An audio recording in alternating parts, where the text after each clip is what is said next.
Thursday, September 27th, 2021. I'd like to call to order the City Council meeting for the City of Laconia.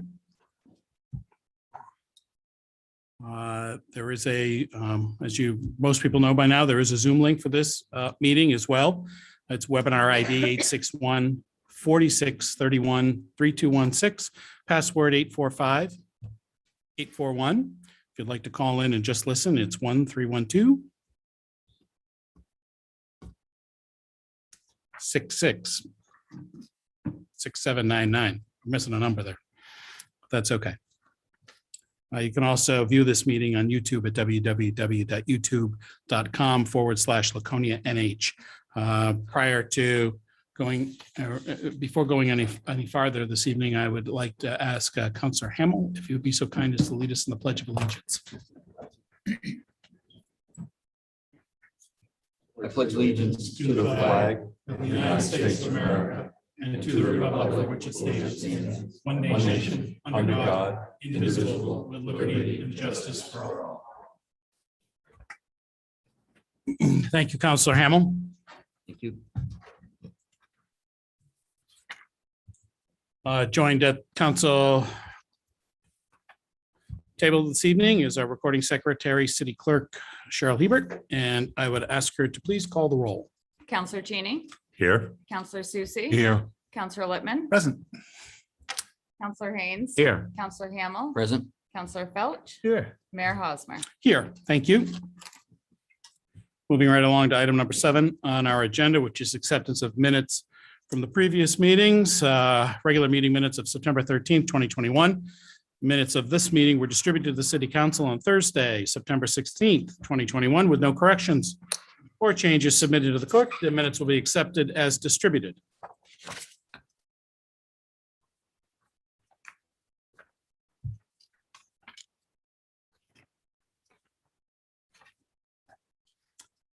Item on number 13 is our public hearings.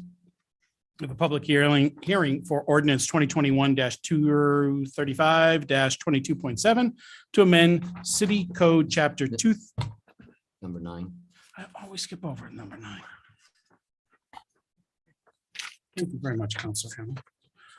Number 9. Citizens' comments for items not on this evening's agenda.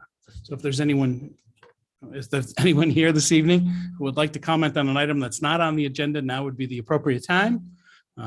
Certainly, if you have anyone online, Mr. Smith, just let me know, but we can start with people right here.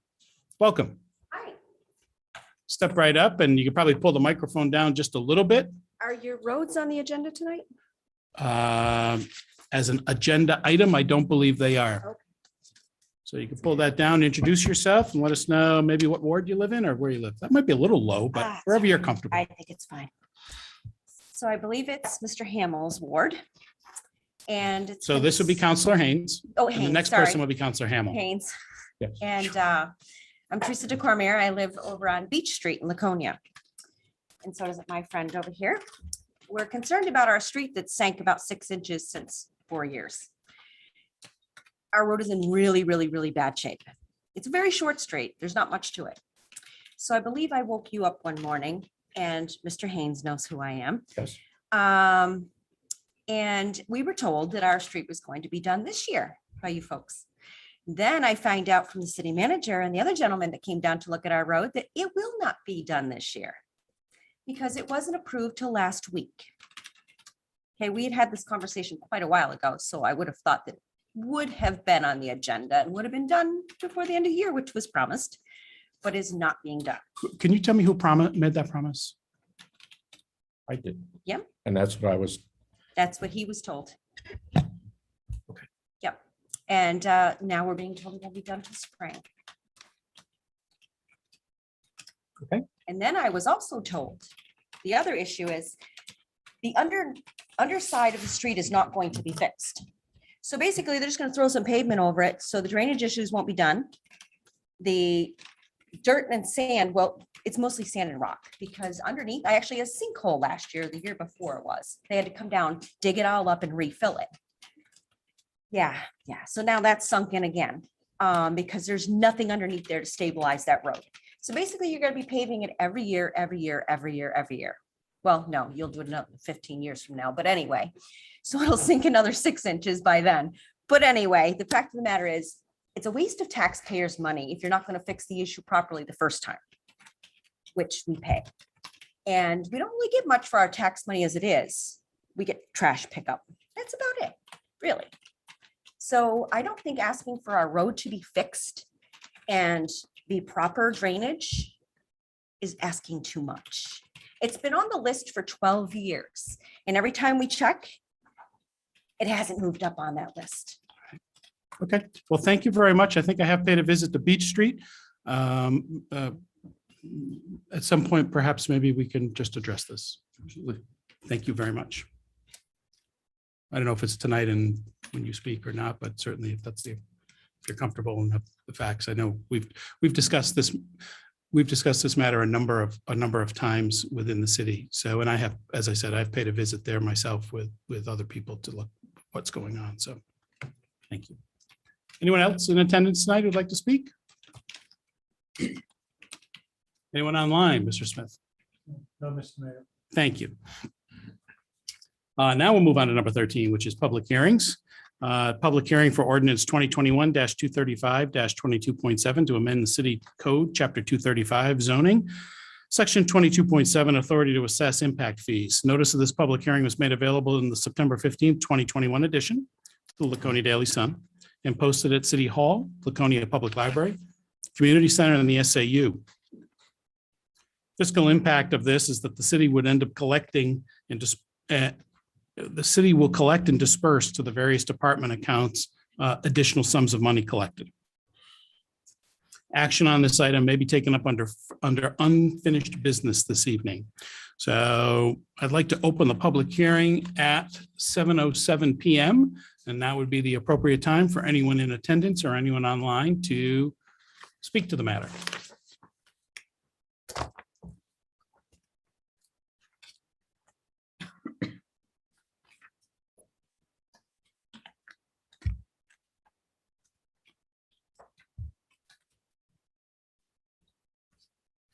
Anyone online, Mr. Smith?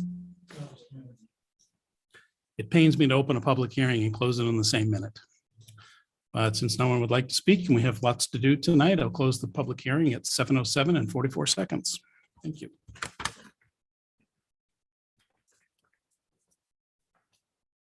Under item number 13B, it's public hearing for the parking garage repair repair, reconstruction or deconstruction options, excuse me.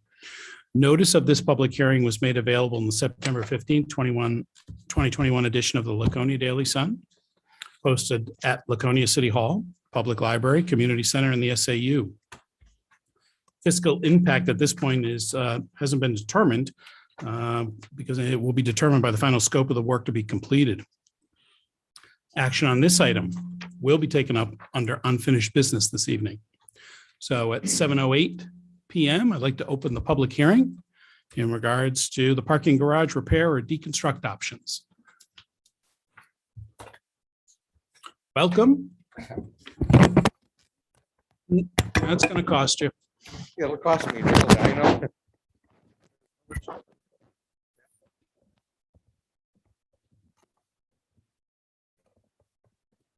Thank you. Patrick Wood, Mr. Mayor, councilors, city manager. I am very much in favor of whatever you can do to repair and improve the parking garage. As most of you know, I had my office in the parking garage for a number of years and am quite familiar with the condition of the parking garage and the use of the parking garage. And I know that it's really an important part of downtown to have that parking garage, that type of a facility. So I encourage you to support the efforts to improve the parking garage. I think one of the most important things will be to add the outside stairwell on the north side of the garage and the elevator.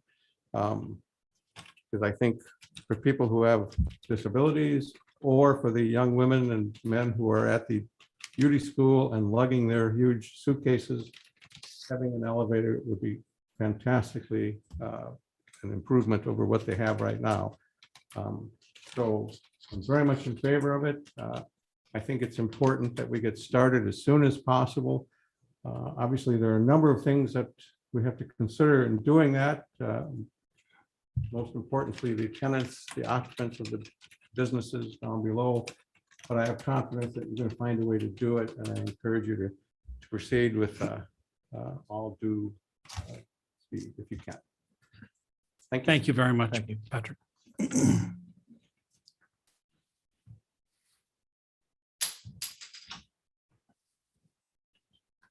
Warren Clement, Old North Main Street, and I'm here to speak in favor of doing something to the parking lot. We came in 1973, the garage opened immediately after that, and it's been a problem ever since. Would I like to see a new one? I sure would, but I think in the meantime, I believe it's like $7 million to repair the garage, which will buy you 20 or 25 years. And hopefully in that 20 or 25 years, we can talk about replacing it. But right now, we've spent $14.5 million on a Colonial Theater. Cake is getting ready to open for people. Last Saturday night, you had a venue, Whiskey Barrel, I believe. There were enough people downtown to make this place look unbelievable, and it's a great feeling. So I know you're going to do something. You've said you're going to do something, and I'm here to ask you to do something tonight under unfinished business. Make a commitment to fix the parking garage so it's usable. 240 spaces in there. Top floor is closed. There's 120 spaces. And I would say of the 120 that are left, 30% maybe aren't being used and they're meddled over. We're going to invite people to the city, and then we're going to embarrass ourselves. So let's make the decision tonight, get it started, and then in 15 more years, probably none of us are going to be here. The next group can figure it out, but please make that decision and make it tonight. Thank you. Thank you, Warren. Thanks, Warren.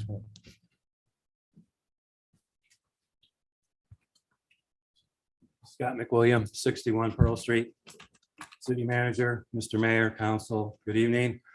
A couple points I'd like to make. Number one, I wholly support the initiative to rebuild, redesign the city parking garage. I think as part of the hope for downtown revitalization, it's essential that we have the parking to support that initiative. Second point I'd like to make is I would hope that in the design, redesign, that the folks exiting their vehicles and exiting the garage would be directed either directly onto Main Street or perhaps on, I think it's Mill Street there by the soda shop, but to not to force folks to have to circumnavigate a building or anything to get out on Main Street, which is where we're trying to get things going again. And I think the easier we can make it for folks to exit directly on the Main Street, the better it will be. I think council has an opportunity to do something really good here. So let's take advantage of that opportunity and let's try to do it right. Thank you. Thank you. Thank you.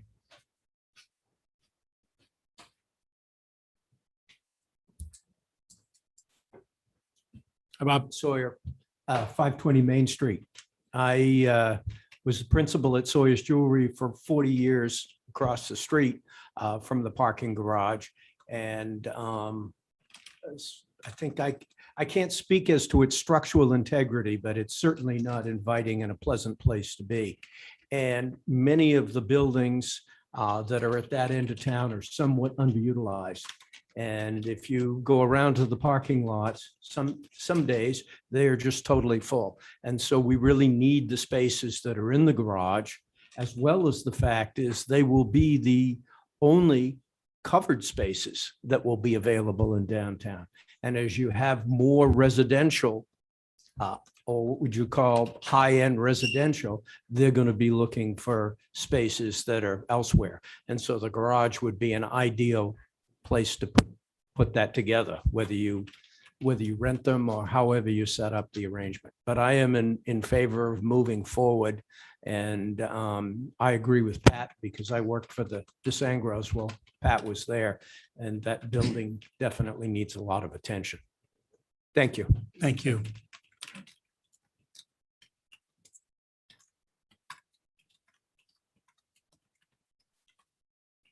Evening. Jane Wood, Ward 3 in Laconia. And I just wanted to put my 2 cents worth in, thinking back to going to Claremont and seeing what was done there, thinking that was a much poorer town. And the beautiful garage with the glass elevator, enclosed elevator. And I think with all the people are contributing to the businesses that they have opened and have kept open, and you know, the whole family is really part of what they are giving out in order to provide something wonderful here. We've been growing beautifully, and I just can't imagine that there's any other way to look at that garage than the fact that it ought to be redone and as beautifully as we can handle with the money. And it's going to be difficult for the people who have businesses in there, but surely if there are meetings along the way and telling and showing what comes next and how are they going to change things, we can do it. I really have such faith. And that's all I want to say. Thank you.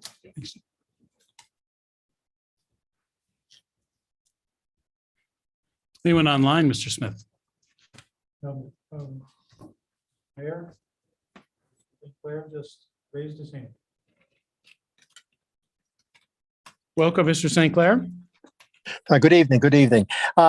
Whatever you guys can do, please do it, fix it. We need it. And I know you'll do a good job in redesigning it. And that's it. Thank you very much. Thank you.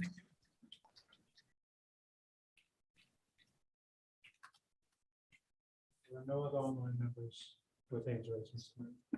Thank you. With no other requests to speak, I'd like to close the public hearing at 7:17 PM.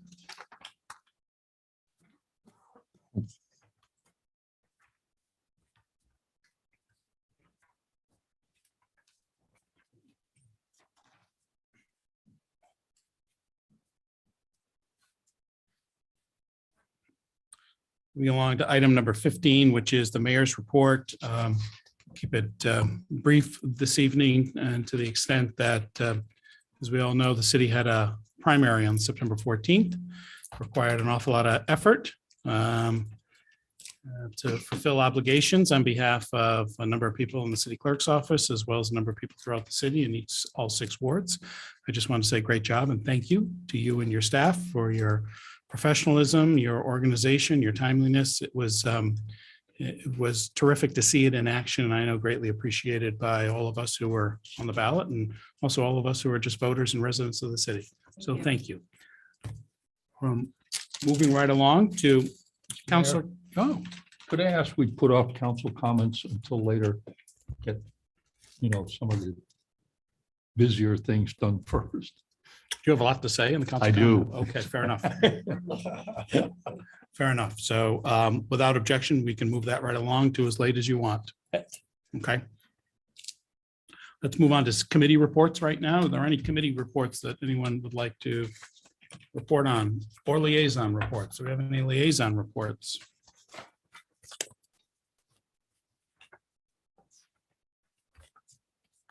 Under item number 19, which is citizens' request to comment on current agenda items.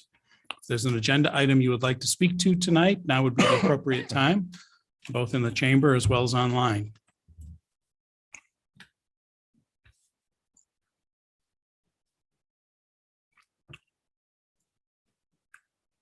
Welcome again. Thank you, Patrick Wood. I'll stay away from the microphone this time. I'm not sure how you're going to vote, but I'm hoping that you will support the parking garage repairs and renovations and improvements.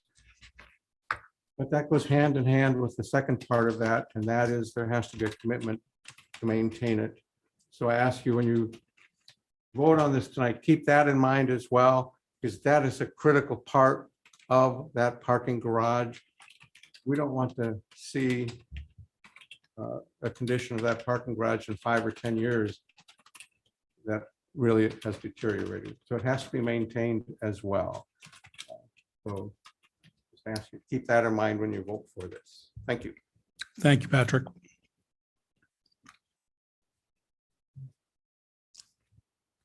Anyone online, Mr. Smith? No, Mr. Mayor. Very good. Under item number 20, which is the city manager's report, I'll turn it over to Scott Myers.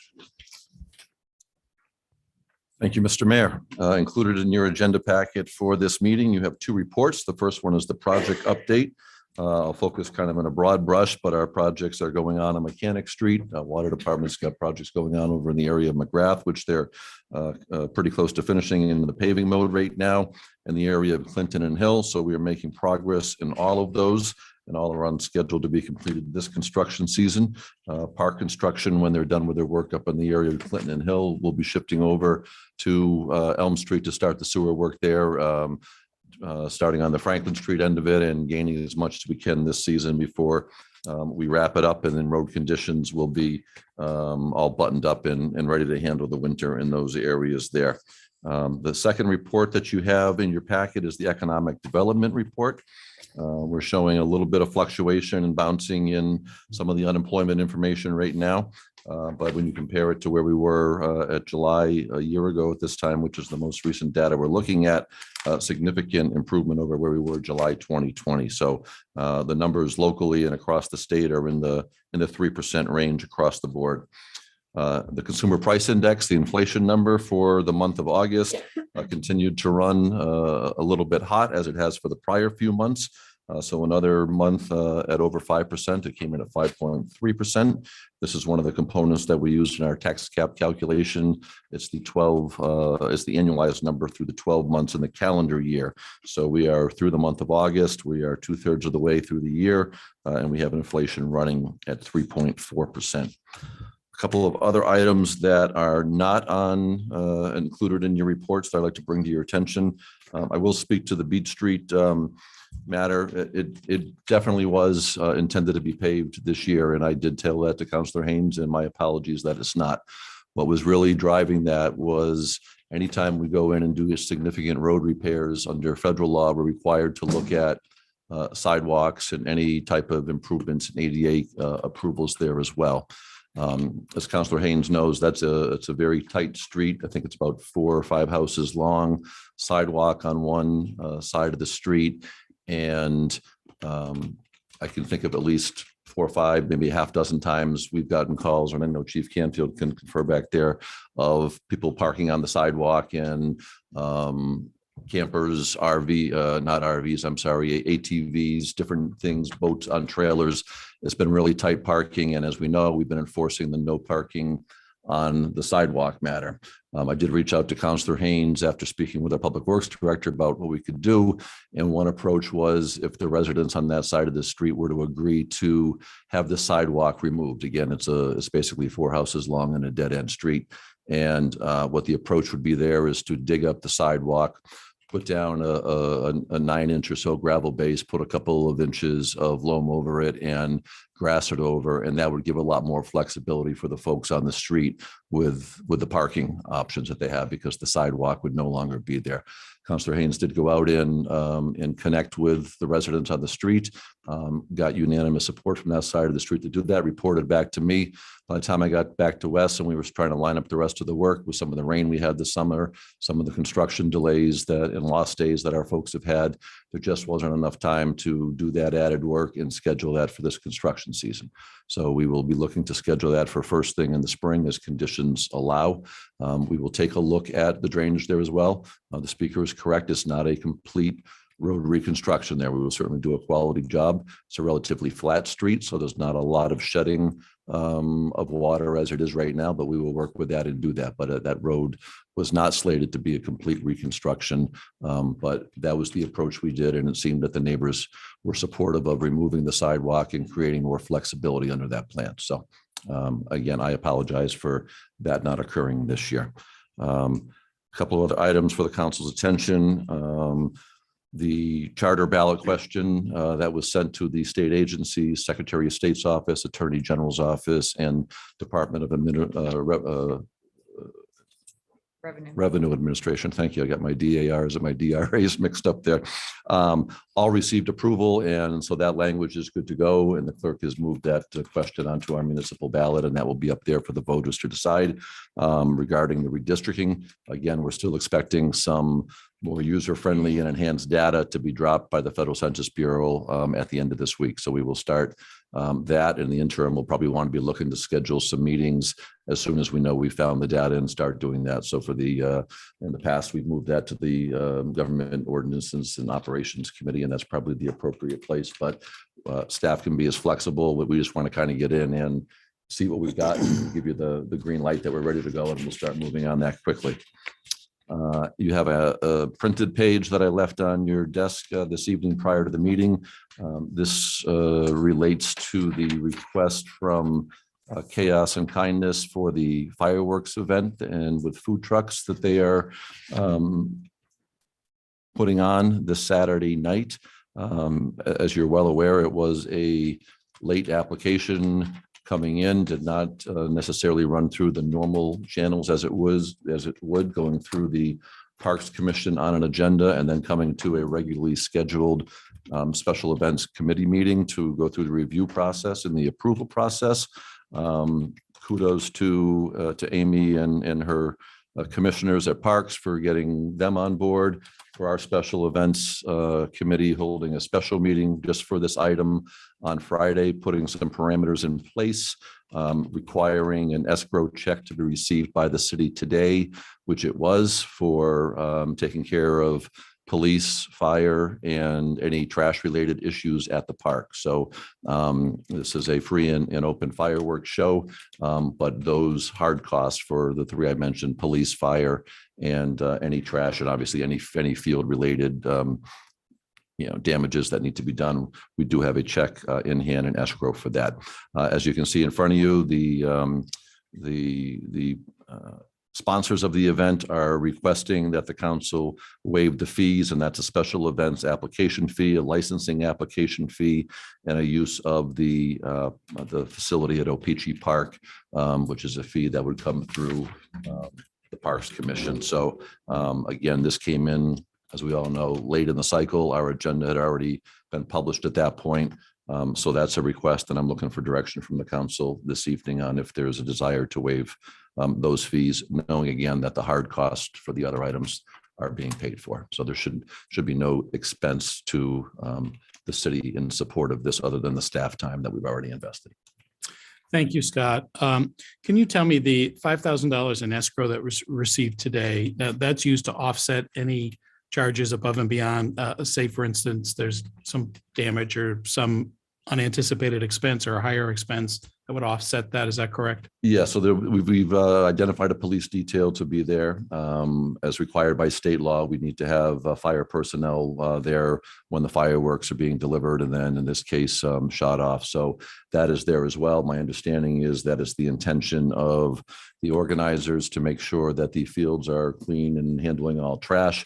We've got a cushion in there. If for some reason that does not occur, we would be able to go in with staff time and bill that to the escrow account. So the intent is at the end of the day that the hard cost for this event are not borne by the taxpayers or the city, and that the property is returned to us in the condition that they found it in. And how about more significant damage that could potentially occur? What is there a bond or something in place from these folks? I mean, they would name us as an additional insured in using the facility, but not a specific bond for damage beyond that at this point. No. Is that wise to consider to be additional insured if they have it? I mean, I have no reason to think anything significant would occur, but if it were to occur, I'd like to make sure we've got a little bit of mitigate our exposure. That's nothing that I'm aware of that the Parks Commission has ever required before. There's always been the additional insured. So whether it was the wellness event that occurred there on Saturday, whether it's some kind of a softball or a soccer jamboree or something, there's always the additional insured. Sometimes there's light fees or there's key replacement fees if folks are using, the bathrooms under this requirement. They are required to handle the trash. They have a contract in place to have additional porta potties come in for the event, and those types of things were reviewed. So that's where we stand today. Going back to the update on some of the projects here. Traditionally, when is the end? How do you gauge the end of your road construction season? Is it just weather related primarily? We usually try to target for the middle November 15th, November 20th, pre-Thanksgiving when it falls. Some of that has to do when the asphalt plants give notice that they're winding up their season, and they usually are looking at a longer range forecast to know how the weather conditions are, and try to put that information out to all communities who are using the various asphalt plants across the state. All right. And just a quick question. There was an issue of water pressure last night. Do we have any update on the water pressure in the city? We did. We had a line rupture on Hill Street. We've got some good video of it. Our water department staff was very responsive, I think, from the time that the first call came in to when they had that isolated and shut off, was probably in the ballpark of an hour, and maybe that's even a long time frame there. It did impact water pressures all over the city. That's actually part of the project that we're working on right now, where we're setting up the duplicate line so that we've got redundancy, so that if that being the major line that feeds the whole city fails, at this point, we've got a second line that we can switch over and go to. So kudos to the water department for the quick response. Public Works was there. I know fire and police were there. Depending on where you were in the city, it really depended on your elevation and your proximity to any kind of a water tank, because that's what was gravity fed and the tank pressure onto it versus being a totally pressurized water line. So, moving forward, it got the full fix today. It got a temporary solid fix last night to get through the evening, and then they were back there this morning working on it. So we're not anticipating any other issues with that at this point. Thank you, Scott. Councilor Hamel. Did that do any damage to the area? There was a little bit of ponding of water. I know we've talked with a couple of residents there.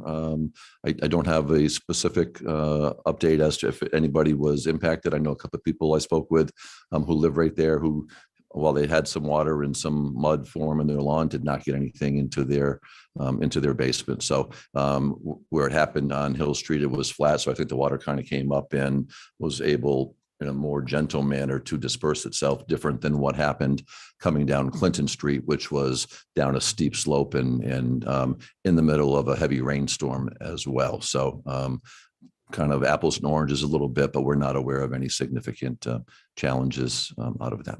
Okay. From what I read, they're done the water and sewer in Lakeport around that area, correct? Park is, yes, and they're the ones who are going to be moving over to Elm Street in the near So future. Yeah. when is the rough completion date of grading, paving, sidewalks? When is that? Wes, do you have anything you can? First week of October. They're gonna start that or finish it? I mean, today's September That's when 27th. they're scheduled to do the blinder pavement. First week in October. First week in October. Okay. Also, we're getting ready to shut down Court Street Bridge, Turkey Brook, right? Yeah. So that's somewhere around October 5th, 12th, I think I read, and it'll go to roughly November 12th. It's about a 30-day window, starting anywhere from the day right after Columbus Day to maybe a couple of days later, depending on how the construction schedule works now. So it'll shut down post Columbus Day, and it's by contract, it's right around a 30-day hard shutdown.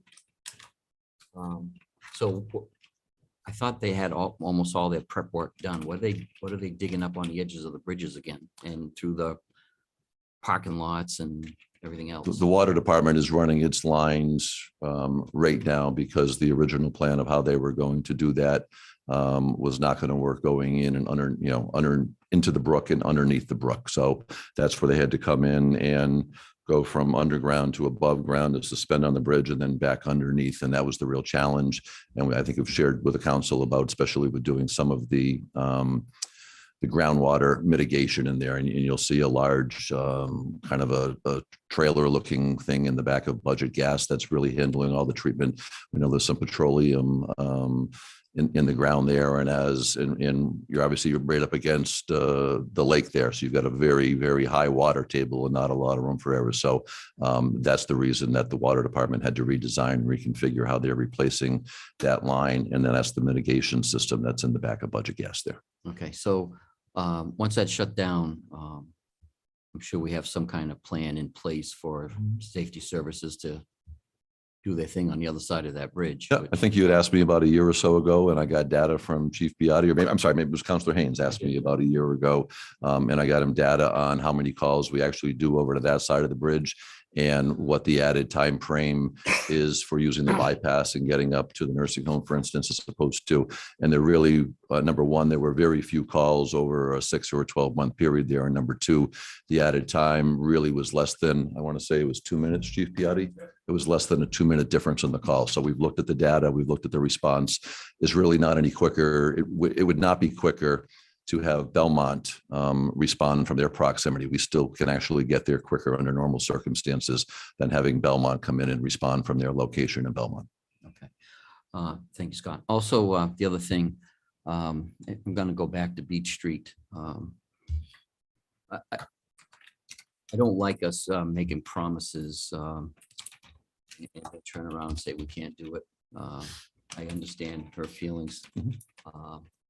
But I also understand there's mitigating circumstances, but if it's not going to be done this year, then I hope we would do whatever engineering we have to do, make sure the water and sewer lines are good. Camera them if we have to or whatever, because I'm sure they've probably been there a long time. And I can't see putting new pavement over it. If it's old lines underneath there, we might as well reconstruct that whole road. I don't have that data in front of me, but that's generally what we do. We don't want to go in and put good pavement on something if we're going to be there 3 years later, tearing it up to do something in infrastructure. So that's a normal process that we would follow. Okay. And the other question is about the event for the weekend. Where are those, where's the fireworks going to be just set off at, and where the catering truck's going to be parked? So my understanding is there'll be 3 barges out in the lake, and they'll be shooting them off as they did when they had their grand opening 2 years ago. And the catering trucks will be parked on the pavement on the edge of the fields, but on the pavement. Okay, great. Thank you, Scott. Councilor Haynes. Scott, I'd just like to make sure that we commit that we address that situation on Beach Street. That'd Absolutely. be on the top of the list in the spring. I will make that a priority. Yes. All right, thank you. Councilor Susie. Thank you, Mr. Mayor. What I want to get at, Scott, is there anybody here from the event situation coming Saturday? No. No, okay. Did they give you any estimation of how many people are going to be attending and their guidelines or their thoughts?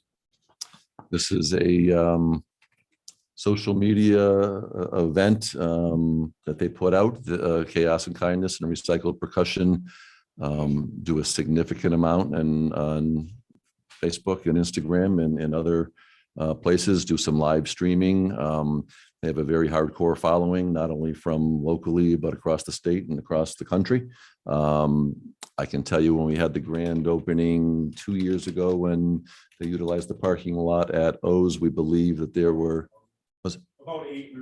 we were thinking 7,000 or 8,000, but that was a several-hour event with bands down there that if I recall correctly, started at noontime or 2 o'clock and ran up until the point that Recycled Percussion actually came on the stage and performed, and then the fireworks went off at dusk. This one has no entertainment at O-Pee-Chee. It's strictly the food trucks as a food option for folks showing up. As dusk is happening earlier now, that's when they're doing the fireworks. So I'm assuming the fireworks are going off in the 8 o'clock, 8:15 range, and the food trucks are just there as a convenience. So there's no tickets. There's, they're billing it as the largest fireworks show in the history of New Hampshire. So that goes to their marketing approach. I mean, I think it's fantastic. It's great to get the people to come, whatever else they're gonna do, but I just wanted to get an idea how, how large the expectation was and what did the chief have planned, okay? Is it, enough people? I don't want to see us get overwhelmed. No, okay? well, both chiefs were in attendance at the meeting on this one in particular. I shared with you that this is the second time now that these organizers have done something at the last minute and really caused the city to scramble, and we want them to have a great event. But it also needs to be a safe event, an event that's not, the expense is not borne by the taxpayers. As I think most of you know, during Motorcycle Week, we have a fair number of police officers come up from the University of New Hampshire system in Durham because it's off time for them on their campus and they're trained, and we've had a great relationship where they help us out and work details at Motorcycle Week. The reciprocal side of that is that a lot of our Laconia officers go down and are extra duty paid for events that happen in UNH that might be homecoming or spring fling or whatever the other event was.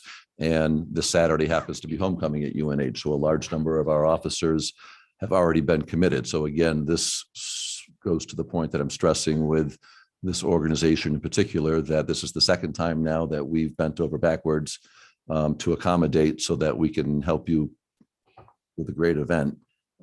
But staff really does scramble, and sometimes we bite our tongue a little bit. Thank you. Just to be honest with you. Are you considering appointing a permanent liaison from the city? We need a very big escrow check for that. Counselor Littman. I want to go back to the insurance for the fireworks event. Can you just describe what is required? Maybe fire chief knows in terms of the vendor who's actually going to be shooting off the fireworks. Do we know what coverages are in place there? Sure. So it's Atlas Fireworks. I mean, Chief, come on up, but it's Atlas Fireworks, which is well established and well known in the state. And then we follow state fire marshal guidelines as well. So yeah, when they're shooting out of the water on the barges, like the city manager said, without standing up here all day and reading the policy, it's the same. It's quite a in-depth liability policy that they have. It's one of the same ones they do for everyone.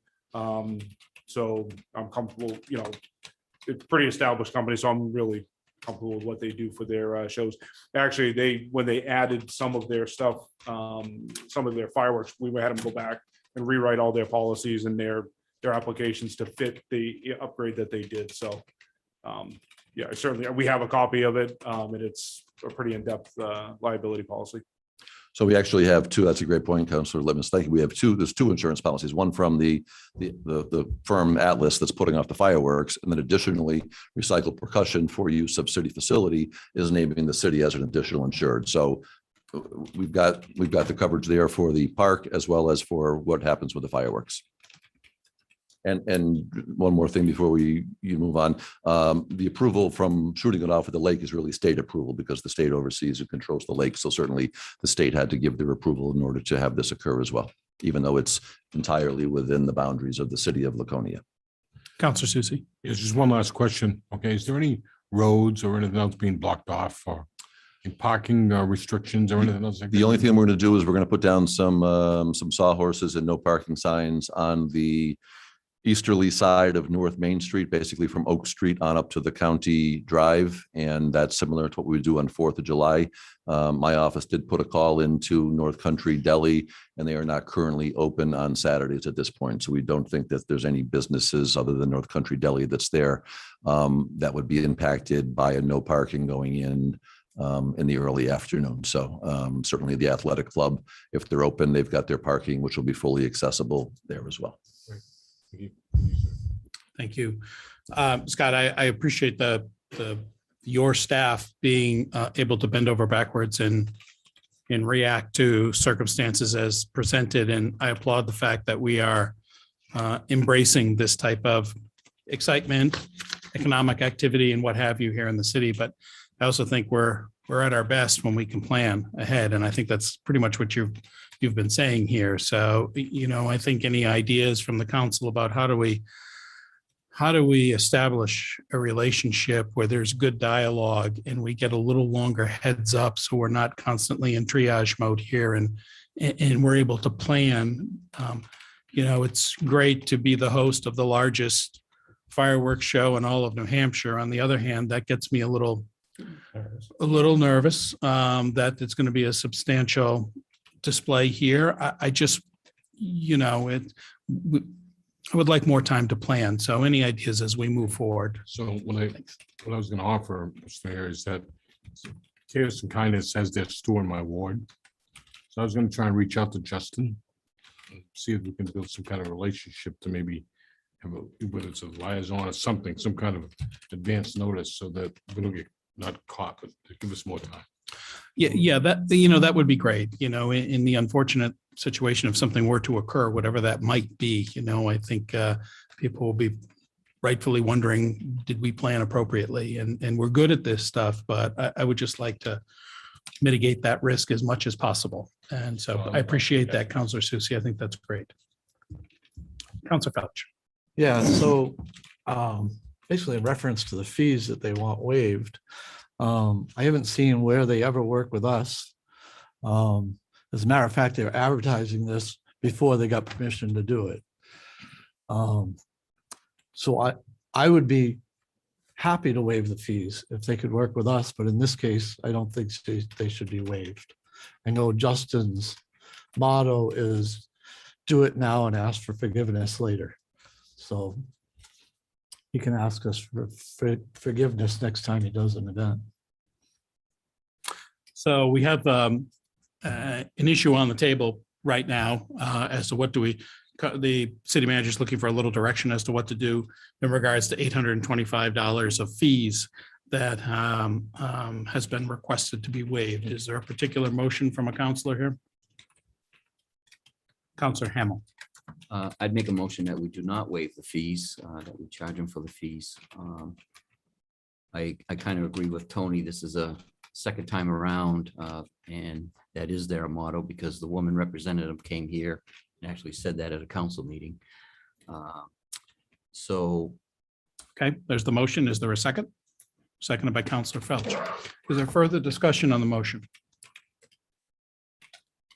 Seeing none, all those in favor of the motion that's on the table right now indicate by raising your hand. 1, 2, 3, 4, 5, 6. Vote is unanimous. So Scott, it looks like the direction here is to not, the city council's request to not waive the fees. Okay, thank you. And then, excuse me, the final item I have for you tonight deals with what's referred to as ARPA funds. Those are the American Rescue Plan Act funds that were approved at the federal level in early March. The funds came to the state to be distributed locally to each municipality in each county. The city is in receipt of a little over $800,000, which is half of what we'll be receiving over a 2-year period, with the other 800,000 plus coming next July. So roughly the same time frame.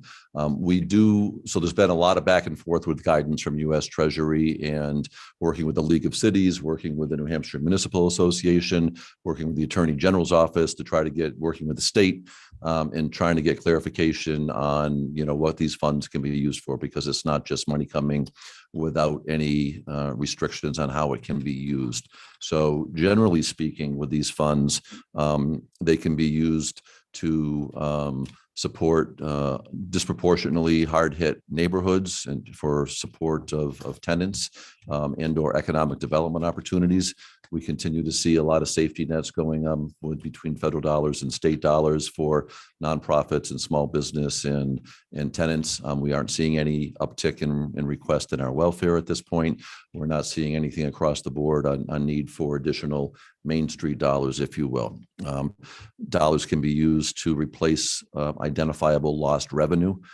That is one area that we're looking to do very specifically in 2 categories.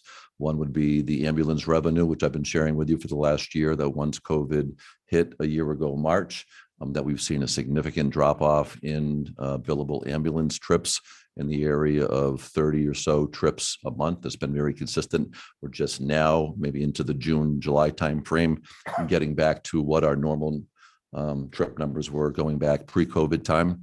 so we can identify a significant loss in the ambulance revenue special account. Our suggestion would be that we look for the replacement there. We do have another option that might be available through a rural medical healthcare reimbursement program, which goes live later on this week. That'll be our primary source to request reimbursement of funds, and using the ARPA funds as a fallback if we're not successful with the rural medical funds that are a program that's just been released. The other area that I've shared with you is, and again, Motorcycle Week is a standalone special revenue account. We had a hit this year in vendors numbers being reduced, and therefore the vendor fees that we collected were down. And we also had a significant COVID-related hit to the porta potties, which has been reported. It became such an interesting news story. We got interviewed. Several news stations came in to talk about the challenges and the pricing of porta potties. But in all seriousness, we went from what was usually a $5,000 annual expense for the event up to over $25,000. And again, it was a supply chain thing. There was more demand for porta potties. If you think about the number of businesses that were using them and having outdoor seating or whatever the case may be. So we would like to identify what the lost revenue and the added identifiable expense, and be able to replace that into the motorcycle week account to keep that whole. So those are the two revenues. Beyond there, it really came down to focusing on infrastructure, and the infrastructure that was allowed under this particular program was either for broadband build out, which we're not in need of, and then it was for water or sewer projects specifically. So it's not for buildings, it's not for bridges and general road repairs, but it's specific to water and sewer.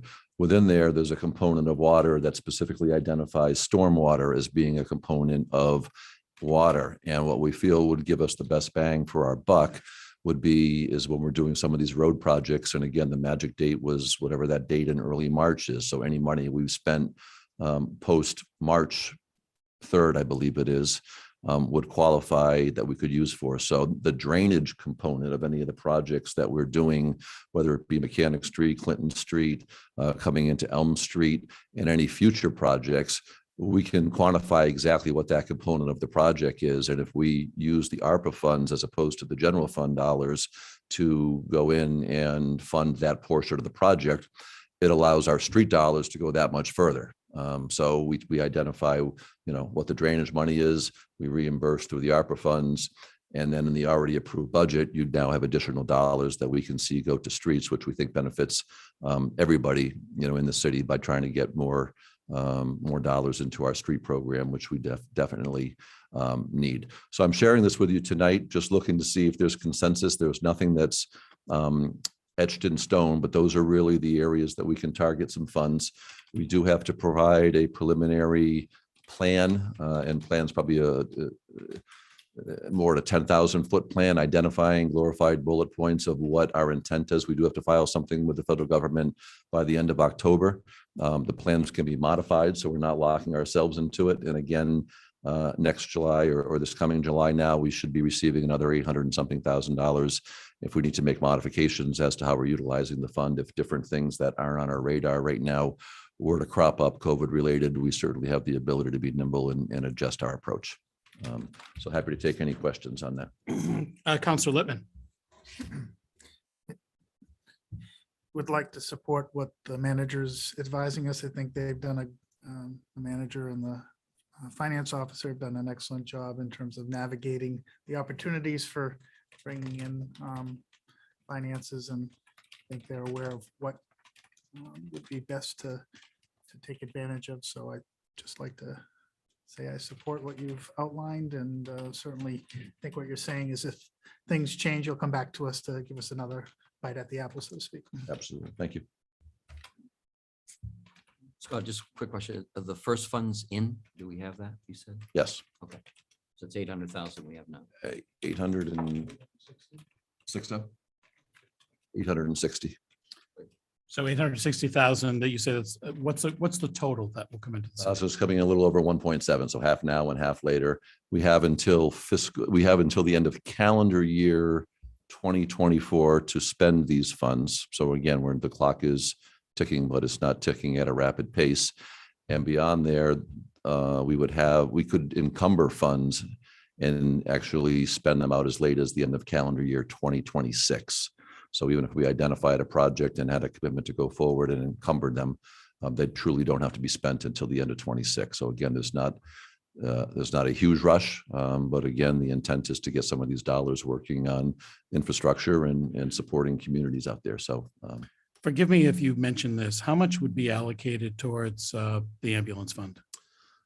we're kind of going back and forth a little bit, and I think we're using the June or July timeframe as when we've maybe gotten back to even. So we think it would be about, if we can go back to the beginning under Treasury guidance, if we can go back to the beginning of when COVID started in March, we're thinking it's about $240,000 in revenue, and we're basing that on approximately 30 trips per month that we're down, and we can quantify times our average billable rate. And that's how we've got that number. And as you see in your operational trends report, which happens on the other meeting date of the month, we've got pretty good details and data on those trends going back for a couple of years now, or since we took over the ambulance and the hospital wasn't a part of it. Right. So I think it's good to remind folks who might be tuning into this. We are Lakes Region General Hospital, or Concord Hospital, Laconia right now is no longer subsidizing the ambulance in the city. Correct. Which at one point was a little over $1 million per approximately was a Everything all told, yes. Yeah. So we took that, once that stopped, we assumed the costs associated with that, and with the city manager's help and the finance director tracking the costs to run the ambulance, as well as what we've been reimbursed through insurance or private pay to determine whether it was revenue neutral, whether we were committing more money to it, or we were actually getting more money than we were paying for it. So go ahead, Councilor Lippman. So the fund that the manager's talking about in terms of the rural monies, it's, I think, an $8 billion pot for the entire country for all rural providers, typically that are billing Medicaid. I suspect that, depending on how subscribed that is, there may or may not be that replacement. That's why I think you were suggesting that you'd first go there and then secondly look at ARP, because we can't predict who's going to apply for that and for how much. And there's also some different weightings that go into that. So I think that's why I think that plan makes the most sense. So the medical one, as Councilor Lippman rightly pointed out, is strictly for medical reimbursement. So we may as well try that as our primary reimbursement silo of money, if you will, because that's what the ambulance is. The other reason that we feel it's important to make the ambulance account whole is because, if you recall, we're putting away X number of dollars every year into a capital reserve account so that we can keep our ambulances on a 5-year replacement cycle. And if we put away the $60,000 or $75,000 every year into the reserve account, which is built into that, at the end of 5 years, we've saved, we've got cash, we buy the ambulance for cash, which is very cost effective. And then you take your primary ambulance, you move it down to the secondary. The secondary ambulance moves down to become the third ambulance, and you surplus the third ambulance. So we're keeping the age of our fleet, in line, keeping our primary ambulance, at less than 5 years old. And also we're paying cash for it, which is a prudent thing to do, especially when you know that you're going to replace these vehicles every 5 years. So all that put together, we think it makes a lot of sense. So if let's say the rural reimbursement program, let's say we get nothing from that. Out of the $1.7 million, $240,000 would come out of that gross amount, possibly, but that may be offset by what we get from the rural reimbursement, right? It could be, yeah. So we would have somewhere a minimum of $1.5 million put into the roads to wastewater runoff. Is that correct? Right. We'd handle the stormwater on that and break out that component of all of our projects. And then we would be able to utilize those dollars. Or the council could say, we want to reallocate some dollars out of the general fund, out of the street line, to do something different. But I don't think anyone can sit here and say that we have too many dollars in our general street repair account. That's certainly been reinforced tonight. When will you hear about the medical side? The application process goes live. I want to say it's on the 29th. Right. And we'll look at we haven't seen the application yet. They'll be posting the information. I'm sure there'll be a deadline. And then as Councilor Lippman said there, it'll depend on how many people are putting applications in, what the subscriber rate is.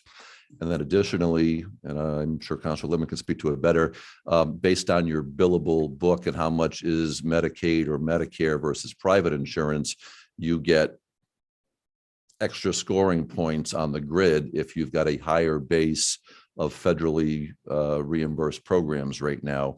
And we know our book of business here in the city, and we are at over 60% is either Medicaid, Medicare is our book of business. So there's a whole scoring criteria that goes in. I can't tell you we're going to know in 4 months or 6 months, but either way, we should know that and still be well in line if we need to pivot to the ARPA funds for this. Again, we've got all the way to 2024. Great, thank you. Councilor Lippman, go ahead. So I've heard by way of what I do outside of council that they expect to make those awards before the end of the year. Great. So you've made a request here, looking for some direction or maybe some consensus from the council this evening. Yeah, if there's consensus, I don't need a formal vote, but if there's consensus, that will be the plan that we initially submit. And as was pointed out, that if things change and priorities change going forward, we will certainly come back to you and offer up alternate proposals. So Councilor Lippman has spoken in favor of it, and would anyone like to speak against this posture at this time? Seeing none, I think you have consensus on Thank this. you very much. And that will conclude my report tonight, Mr. Mayor. Thank you. I'm going to have you dig right into new business. Under 21A, perhaps you can give us a 79E, some from 10,000 foot or lower if you want to go on 51 Elm Street, formerly known as 49 to 63 Elm Street and 10 Railroad Avenue. Absolutely, Mr. Mayor. So thank you. So 79E is a state RSA, a state law that allows a municipality to adopt it, which we've done. And then it provides an opportunity for the governing body, which is you all, to, after holding a duly noticed public hearing, to provide tax relief if a property owner comes in and either does a substantial rehabilitation, or if the building or buildings are not worth rehabbing, a reconstruction, a tear down and a reconstruction, and that there's a public benefit. And the public benefit language there is everything there from residential housing, businesses that support job creation, types of businesses that support a certain population. So if somebody came in and said, I'm putting a small grocery store in the heart of the downtown to help service folks who maybe don't drive or can't drive or don't have a car, but be able to get groceries and that type of stuff. So you've got the background information of what qualifies for that, and basically it gives a developer of a property an opportunity to make their investment, incur the expenses of doing the rehab, getting it up and running, getting tenants in the building, whether they be residential tenants or business tenants, and start to generate some cash flow before a city turns around and hands them a big increase in the tax bill as the reward for doing something great. So in this particular project, it's the property adjacent to Lakeport Landing on Elm Street. It was where CJ Avery's was in the residential building. So it's demoed now. So baseline value of the structure is zero at this point. The applicant has identified in your packet the information of how much investment they're making into the project. There will be 20 residential units at the end of the day, which is an increase from what was there before. They're providing additional parking in the region and also some retail storefronts. So that's what they're declaring is the public benefit. The only action you're taking tonight would be to move it to a public hearing so that the public can comment on that in 2 weeks. Thanks very much. It looks like the expected completion date is December 2023, with a total estimated project cost of $17.3 million. Right.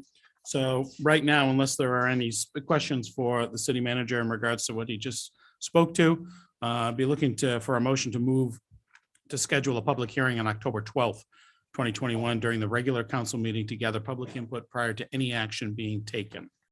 So made by Councilor Haynes, seconded by Councilor Hamel. Is there any further discussion on the motion? Seeing none, all those were you leaning in to speak? Okay, all those in favor indicate by raising your hand. We have 6 votes in the affirmative. That motion passes. Thank you. Threw me ahead. Under item 21B, which is hiring incentives for the Laconia Fire and Police positions. Certainly, as we know, our public sector is no different than the private sector as far as some of the challenges associated in hiring and retaining qualified personnel. We've seen those challenges in the fire department and the police departments as well. So this is finding a way to attract and keep talented people for these critically important positions. I know has been very important to Councilor Cheney. I know he's worked very closely with the city manager and with the chiefs and trying to find a creative way to not just offering a hiring incentive, but I think he's also been passionate about creating a culture where people feel respected and appreciated. And I want to thank you for that and for the work. So what we have right now is 2 hiring incentive proposals that we have.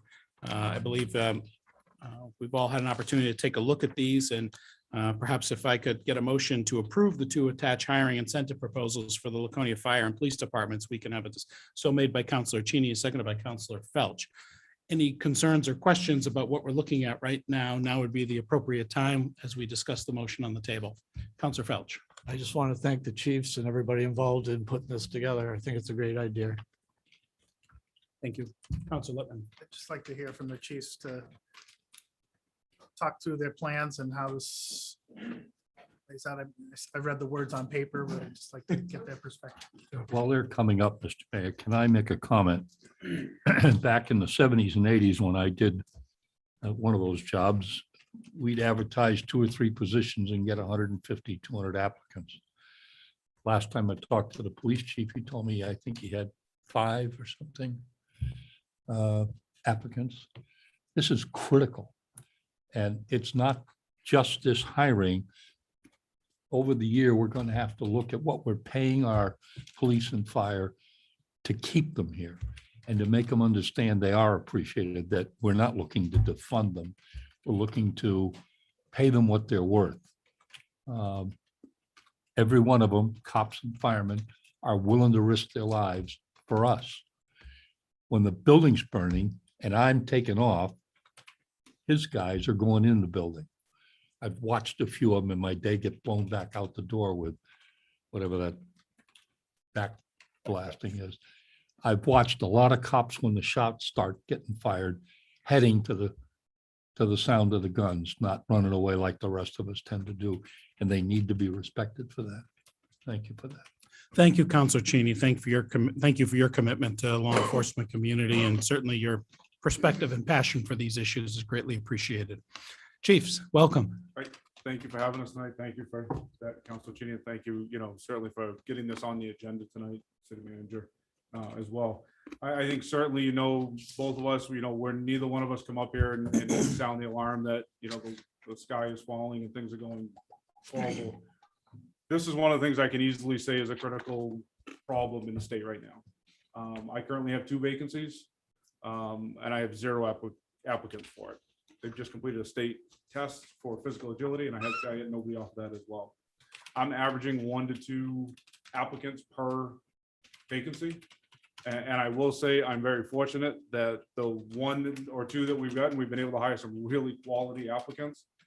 But I think that well's run dry because we're not getting them now. I think we need to do something. This really breaks down into 2 different areas. One is recruitment. How do we get people in the door? And then retention. How do we keep people to stay? And this right here is hopefully a way to help get people in the door. Now, I stood in front of you guys a couple of years ago with a plan. We implemented the plan, thanks to all of you. And it hasn't done what we hoped it would do. So now what's next? And I think that this is something that may be helpful.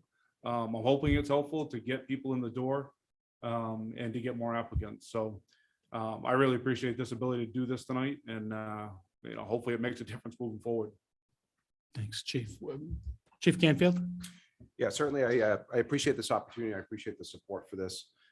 Certainly recruiting in the police world has been very difficult over the last year, both nationally and statewide. Certainly we see that here. Additionally, here in Laconia, we certainly have, as I think with the fire department, our standards are a little bit higher than other agencies throughout the state. It's not about filling a warm body. It's about finding the right type of person, the right type of person that will fit our policing style here in Laconia. As a nationally accredited agency, there's a lot of standards that we have to meet. And certainly the way we community police is different than other parts of the state and other parts of the country. So getting those types of people is tough. It really is tough. And sometimes it takes getting people from other parts of the state, other states to come here. And certainly this incentive would help with relocation expenses, that type of thing. Certainly we market this area. This is a great place to raise a family. It's a great place to live. We market that very heavily. We're rolling that out in a new campaign here coming up. We have a testing process on November 7th. So hopefully this will help attract qualified candidates to add to our police department. Thanks, Chief. Counselor Littman. Two questions, one comment to start. I think Councilor Cheney was identifying not just this issue, but a larger compensation issue. Because I think in implementing a plan like this, you have the goodness, if you will, of bringing new people in, but then you also, it can be a morale buster if it feels like it's just incumbents aren't being recognized. So I was just wondering, have we thought out what that is in terms of what that might look like in terms of what the manager or what have you? And then I guess secondly, just the approaches for securing the advances that are made for coming in. What have we consulted it with any HR expertise to, those things can sometimes not work out as you plan, and how do you protect the city on that? So when we have the chief speak to, how their rank and file are thinking about this type of approach for an incentive for new hires and. Yeah, I mean, I think I can speak for my guys that they're coming in and saying, you got to do something, whatever we can do. I mean, it's almost just laying at that mercy now, going, what do we do? We're running out of answers. So that's why we're doing, trying a monetary benefit to be able to get more people in, and that's what we're working. Certainly, Councilor Littman, you started to allude to it with negotiations coming up here late winter or late calendar year, starting into the next calendar year. We're looking at benefits changes. What is out there for benefits? What does pay structure look like? What are some of those non-monetary benefits that we can maybe do to put into their contracts to that's all that retention piece of it. How do we keep them here? How do we make everybody feel comfortable here, want to be here, want to stay here for 25 years? So that's all being addressed now. What it looks like come negotiation time, is really amongst, the city manager and the negotiating teams and you as the council. But those are all things that we really need to take a hard look at this year as we come up to hopefully a multi-year contract starting next July. Yeah, I would certainly echo everything that Chief Biotti said. Certainly, we sell not only coming to work here for the police department, but certainly the area. New Hampshire, central New Hampshire, Laconia is a great place to live. Certainly this area is a great place to live. So that's what we kind of sell. Certainly as far as compensation, I think that is step two. I know it came up in our negotiation process, a neighbor and a couple towns around here get paid less than some of our officers do now. So certainly the retention part, that's a big part of it. And we would certainly welcome that opportunity to work towards that too. And just to follow up on that one more step. So Chief Campfield, I know you and I have spoken of this. I think there's a perception that folks in the public sector relish all the overtime that they can get in. And right now there's fatigue and job fatigue and mental fatigue going on. So I know you both see it, but Chief Campfield, can you tell me how many times that you are mandating overtime for events because no one is voluntarily signing up for it? Well, I can tell you in the world of police, and nobody wants to work extra time right now. It's very rare that officers want to work overtime. We're a busy department. That means work. And unfortunately, it's a changing generation. It's a change in time. And our overtime for Police and Motorcycle Week and a lot of our other major events they're all ordered to work. There's no choice there. There may be some choices in details and that kind of stuff. But as far as overtime, fill in sick time, fill in open shifts that have to be mandated, they're all mandated. And then regarding the protection, so the police department already has language in place in a contract that if we're funding somebody to go to the academy and in essence, making that commitment and paying them while they go to the academy, there's a length of service time that they're required to come back and work for the city. Otherwise, there's a reimbursement schedule. So we've already got a legal document in place that works well there, that we would just mirror with legal to do something here, that if we paid this bonus, someone is making a commitment for a couple of years. And we went relatively short. I think they're all in the 2-year range. Because if you drag it out any further than that, it doesn't really become an incentive at that point. If someone's got to wait 4 years in order to get something, it loses its luster. So we've got benchmarks along the way of when it would be paid and how it will be paid. But if somebody did terminate with us early on, we've got an opportunity to recoup that bonus money. The other idea that we've used for the money is our incentives are based upon having all of the certifications that you need. If you don't have all those certifications that you need, I want to bring in people, which we've never had to do before, bring in people that don't have all the certifications, be able to pay for their certifications for them. So you get somebody to come in and says, hey, I'm a paramedic. I've always wanted to be a firefighter, but I just haven't had a chance to get to the classes. I'll tell you what, let me know. This is when we're going to send you. We're going to pay for it for you. Similar to how the police department can do it with the police academy. So that's something for us. The other piece is, and the word I want to use all the time, just we have to be competitive. Right now, it is so easy for, if you're a certified firefighter with EMS licensure, you can go anywhere you want in the state. You can shop, you can job shop. In the last 5 years, I've lost 12 people to other departments. That's a big number. I have less than half. I've had 20 people leave in the last 5 years. Only 5 been retirees from the floor. 12 I've lost to other departments. That's what we got to try to get rid of. And that's something that we can certainly get by getting them in the door that we really want you in here, and then hopefully trying to keep them. Chief, you and I have spoken over the years about an ideal world. What do you need from the city to have everything you need as far as personnel goes, and also have it a safe environment as well, because you can have all the people, but if you're pushing everybody to work overtime, I would suspect that safety, though it's a primary concern, can get compromised with tired people and burnt out people. And we want to avoid that at all costs. But, one of the things that you and I have talked about too is how do we put our heads together and figure out a scholarship program to those that cannot afford to go to community college to get the certifications, yet they are a desired candidate for you to have. How is it that we can find, not just from the city, but can we find ways to partner with private entities throughout the city who share the mission and share the desire to support you in any way that they can. So, I think that's, we've been very fortunate in the city to be in the midst of a robust economy with new businesses coming in and real estate development and things of that nature, the Colonial Theater, of course, the Opera House. One thing we want to make sure is not let our local economy take off and leave our public sector behind. Because as Councilor Cheney put so eloquently, when the fire starts burning, nobody's asking questions in the fire department. They go through the door and try and save the structure and the people involved. Same thing with the police department. When the shots ring out, you're running towards the shots while the rest of us are running away from it.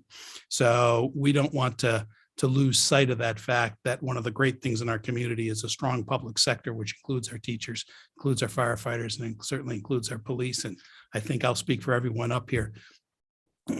We would like to stay very attentive to your needs, obviously working through the city manager to make sure that you have the tools and the resources necessary to have the best departments throughout the state.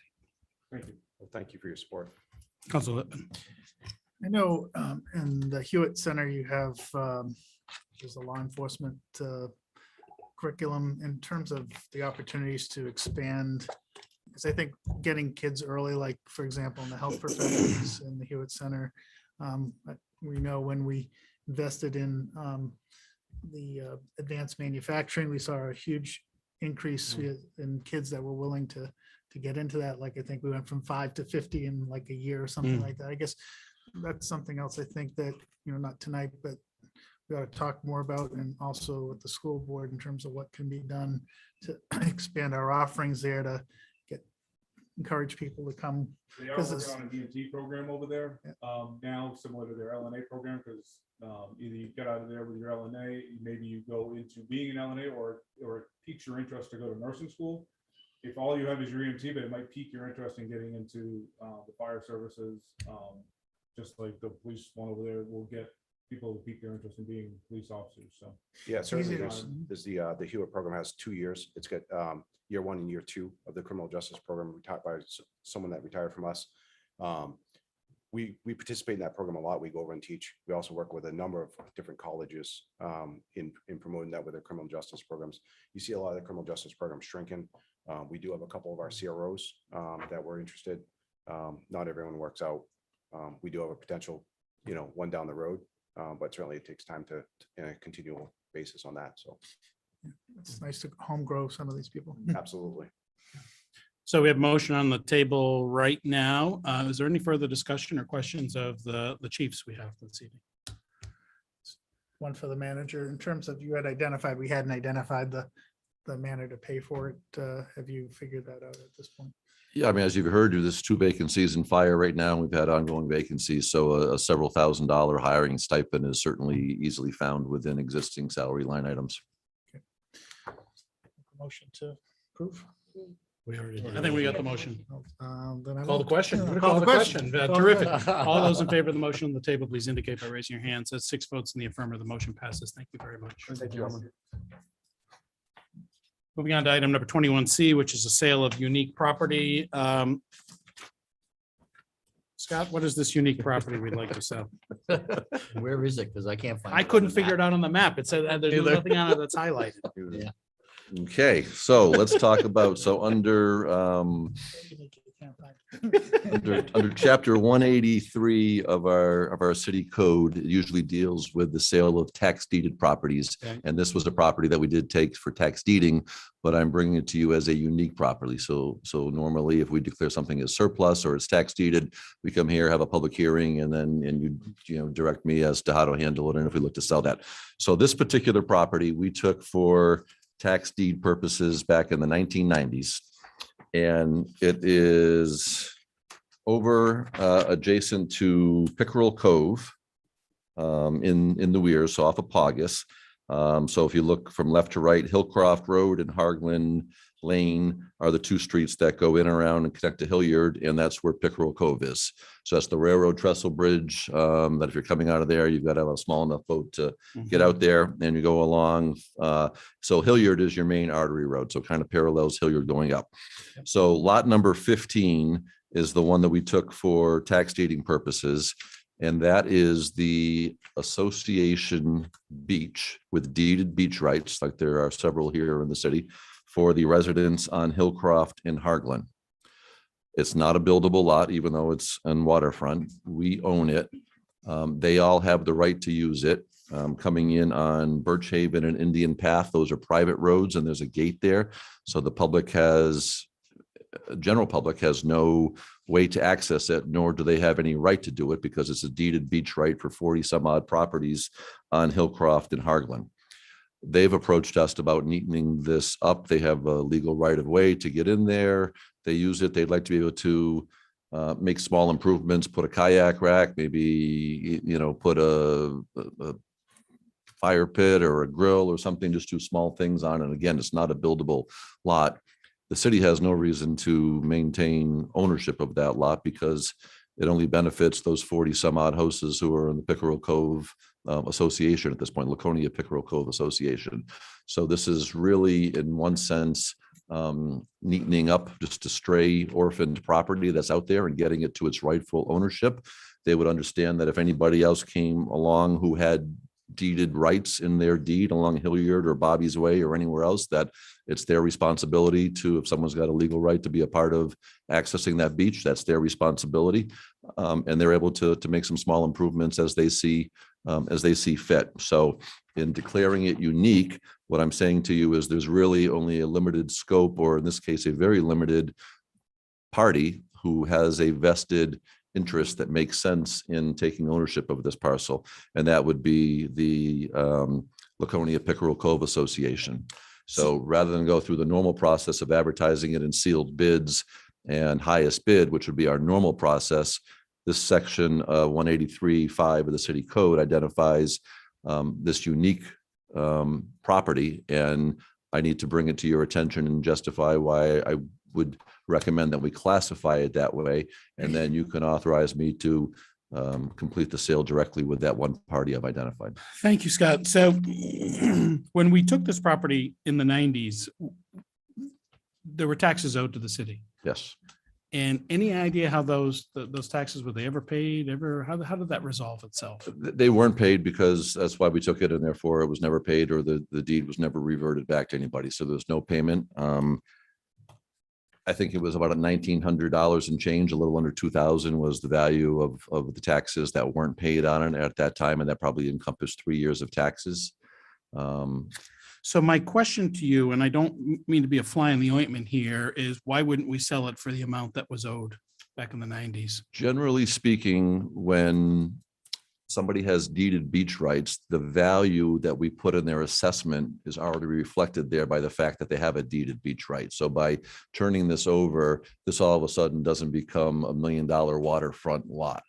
The 40 whatever properties that already have into it, similar to over on Shore Drive and Holman Street and Sarah Circle, there's a couple of beach associations there that the land is in current use, if you will, for a community beach, and is basically not taxed. But the properties that have that written into their deed, it reflects that, because part of what we look at when we do assessing is sale price. And certainly if a property has deeded beach rights and a property right next door to it doesn't have deeded beach rights, there's value that's inherently already built into it. So in so doing, we've probably collected the back taxes on it because it's We've been figured collecting into that. along, because part of how we do assessment is based on sale driven, comparable sale driven, and these would be reflected. And I confirmed that with the assessing department, that it's noted on the assessing record for all these properties that they have deeded beach rights, and therefore it's already reflected into their value. Counselor Littman. You had mentioned about there was an agreement that they would, if other parties developed land that gave them a right there.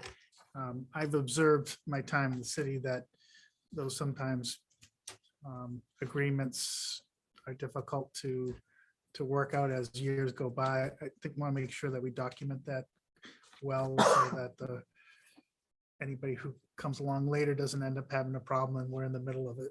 Absolutely. And like I said to the folks from the association, when they came to me, I said, you need to be responsible for this and know that there may be someone else, an outlier out there that just hasn't been identified. The city is certainly not going to go to the time and effort to research all other land down Hilliard and Bobby's Way and other parcels as to see who might have it there. But, if somebody came up 5 years from now and said, hey, I've got deeded beach rights because I own this lot, they'd be responsible for accepting that person into their association.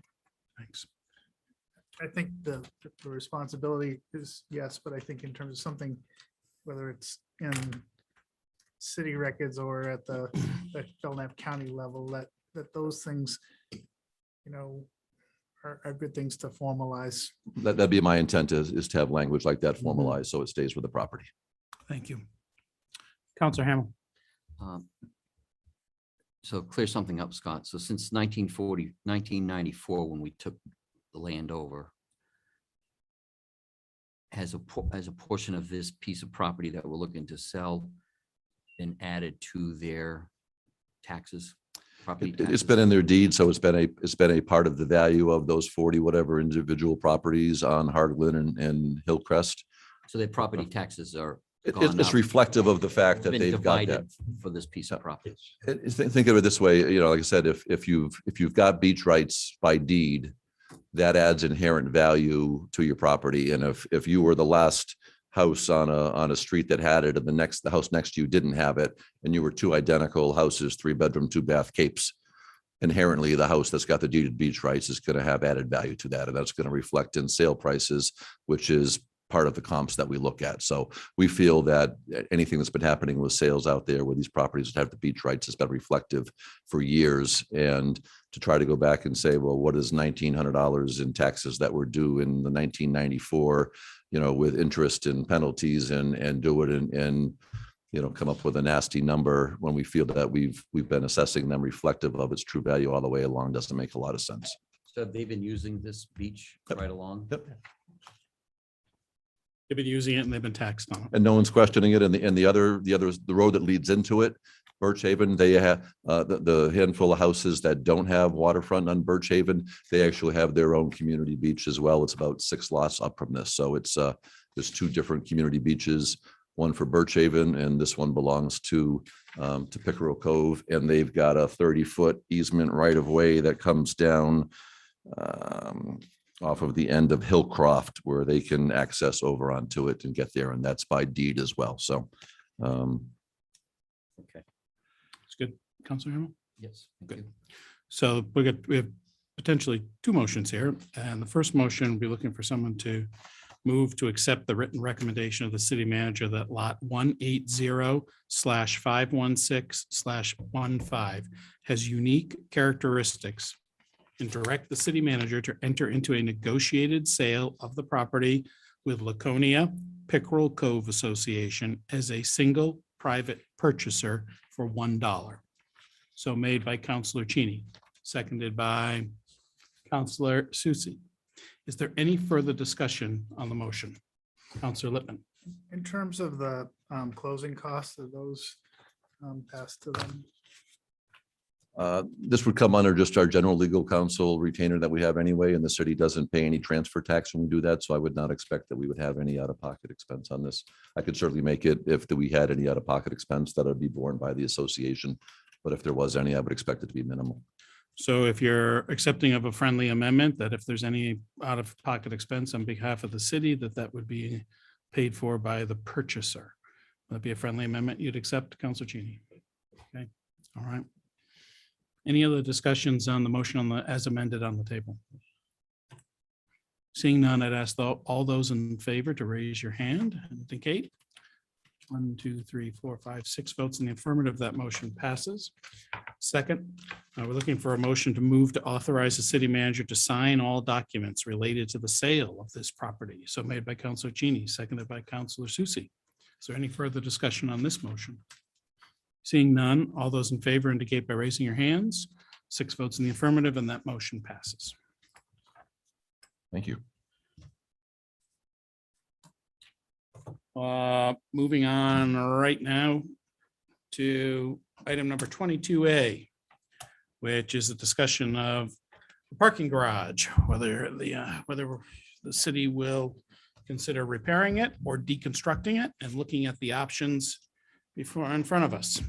Counselor Hamel, I know this is something you've concentrated on for a number of years, and I'd like you to lead us in the discussion if you would. Well, I mean, we've all had a lot of discussion on this for a long time now, and I think it's to the point now where we need to make a vote, and that vote should be tonight. And there's 2 options: we either fix it or deconstruct it. And I'm going to be in the camp of fixing it. And I think it's something we should do. I think it's unfortunate the situation that we're in, that there is really no good answer to it. But I think we fix it this time and we go ahead and try and find a solution for the future. A solution does have to be found on what we can do with this. Either get it off our hands or do something. So, but go ahead. Thank you, Counselor Hamel. Yeah, that's good. Just 1 second, Scott, if you would just lead us, we've got 2 choices we're considering, and certainly the cost of either option is important. So as we know, the city owns the 2nd and 3rd floors. We do not own the 1st floor, where there are 1, 2, 3, 4 businesses, I think right now, correct, on the 1st floor. So, so the idea of deconstructing this would be challenging, certainly because of the businesses below and the impact it might have on them. Certainly it would be challenging to reconstruct the garage to some extent or renovate the garage, keeping in mind that it would impact the businesses downstairs. But maybe you can just lead us on the 2 cost estimates associated with it. Yes, thank you, Mr. Mayor. So we're going back to the updated estimates that happened in 2019, dealing with the structural repairs, also inclusive of a new north exterior stair tower. So that would come in just outside of the soda shop entrance. And as was pointed out tonight, would certainly offer an element of visibility and safety and for folks as opposed to the interior staircases that are cinder block and you don't see around the corner and no one sees you if you're in there, along with an elevator. We would be doing some site work, miscellaneous improvements for lighting and painting, facade improvements, and also referred to as general conditions, the engineering and architectural work, and then also contingency. So those numbers in 2019 were about $4.5 million. Rather than go out and just spend more money trying to update, we did our best guesstimate of looking where costs are and where we would expect it to be by the time we went out to bid and were ready to begin construction. And obviously with these supply chain issues and building materials cost, it's just a roller coaster ride right now, but hopefully we're at the high point and things are starting to settle down a little bit. But our estimate is somewhere in the neighborhood of $6.6 million by the time we would go out and start doing construction in the 2022-2023 timeframe. To deconstruct, as you pointed out, Mr. Mayor, I mean, under either scenario, we're dealing with existing businesses, and there probably is going to be an impact at certain times within the project. Deconstructing, we're really trying to take all that structural steel down and get it down to what is currently the roof of all those retail businesses, remove the roof and put in an appropriate roof as opposed to being the middle floor of a parking deck for the roof. And then at that point, we would certainly want to have any deal structured that by the time the roof that was going on was agreed to with the property owner, the city was done with our obligation. A new roof was put on, meeting industry standards, and that the property owner accepts that and we walk away. I remind you that the city does not own any of the land that the parking structure sits on. And that's part of the challenge in this, that we don't own the land, but our deck on the first deck is the roof to the retail businesses. So the estimate there is probably $2 million or above $2 million. So that would be expense going out. And we would, have a net loss of what are currently usable parking spaces right now, about 90, but what were usable spaces, about 240, would be gone. So 240 spaces. And if I'm not mistaken, you're indicating that if we were to try to build another 240 spaces in the city someplace, the cost is somewhere between $35,000 and $40,000 per space, plus the land cost to acquire it. absolutely. So based on projects that have been done in Portsmouth and in Concord recently, we've got good local comps, and that's the price of new construction per space in a parking structure. So we'd be looking at $10 million to build something new on top of paying a couple $1 million to deconstruct something that's already there. So building something new, what's the life expectancy of I don't mean to hit you cold on this. If you don't know, it's okay. But, I'm thinking about comparing a new structure that we might build versus renovating the old structure. Life expectancy of both would be pretty consistent. I think the parking decks, we thought on the renovation, on a rehab, we'd probably be in the area of 25 years. Maybe the ramps get a little more exposure and wear and tear, and the ramps might be 20 years. Again, we're in the Northeast, we're outside, we've got the elements. All those vehicles coming in the wintertime are melting, road salts, into the decks, and that's just a major killer of any kind of surface, but in particular the parking garages. So, again, as was mentioned, maintenance would be key, so that we're addressing some of these items on an ongoing basis and trying to spend small dollars to maintain as opposed to big dollars. It's the old commercial, you can pay me now or you can cha-ching pay me later. So new, you're probably in the area of 30 years, maybe 35, depending on, the maintenance component to it, this structure, as was mentioned, was built and opened in 1973 or 74, somebody said. So we've got just short of 50 years out of this structure, but the Band-Aids we've been putting on it the last 5, 6, 7 years have become big Band-Aids to the point of becoming tourniquets. And that's why we need a decision on where we're going with this. So in thinking about how we want to allocate funds, and prepare whatever we do, I mean, the idea, if we were to reconstruct this, and we would look for a revenue source not only for the ongoing maintenance of the garage, but also potentially planning for future councils and city managers that may want to rebuild a garage 30 years from now. Any sense of what revenue structures might look like, whether we would lease parking, charge for parking, electric charging stations, things of that nature? I think all of that can be on the table. I think as when we looked at a comprehensive parking approach a couple of years ago before the Colonial came online, and while we had a lot of vacant storefronts, there was strong consensus that we weren't quite at that point yet, but I think we are maybe at the tipping point. So we can certainly look for that revenue.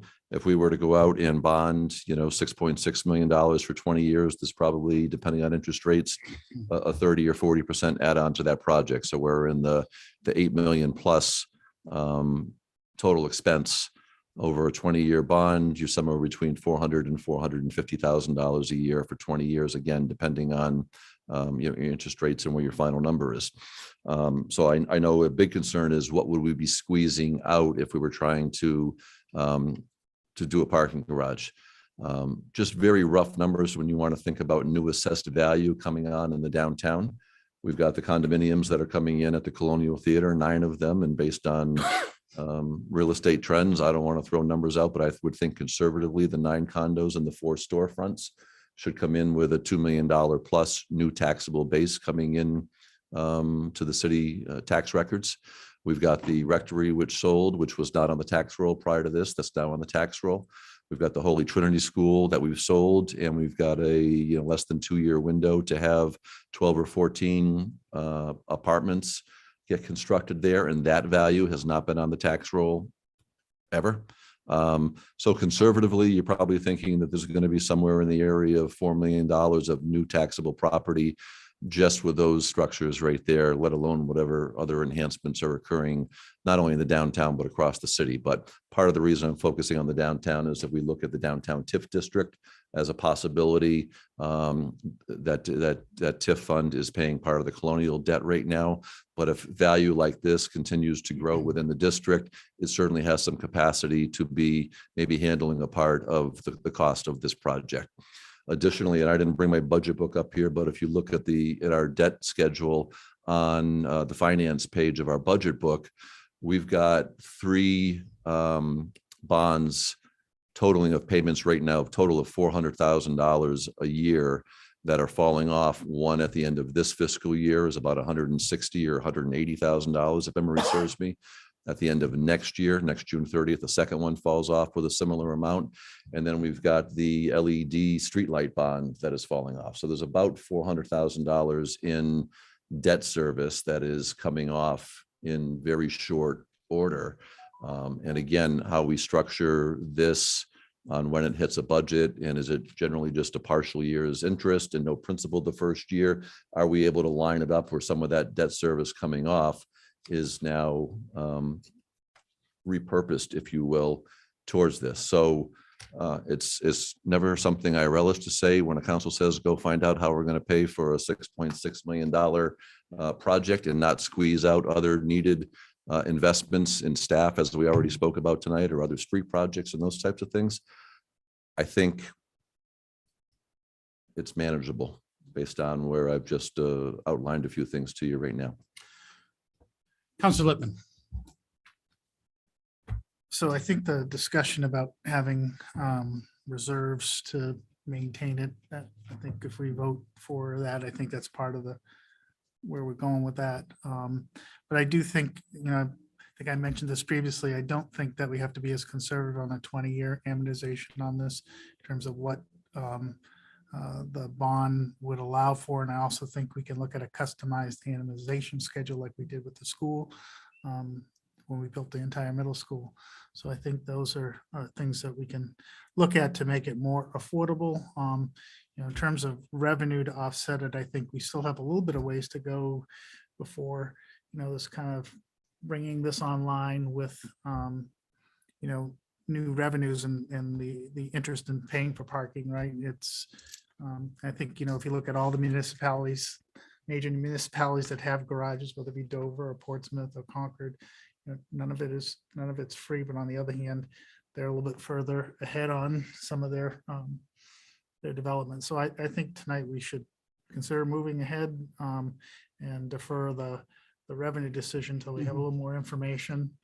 I think we should do it right, like it has been talked about, but I also think we should also look to our, whether we can use some of the impact fees that we'll consider later as well towards it, and to look at a different amortization than a straight 20-year on it. Yeah, because- and I don't disagree. I was just trying to do a conservative worst case scenario, and there's opportunity to look at other approaches to it, but yes.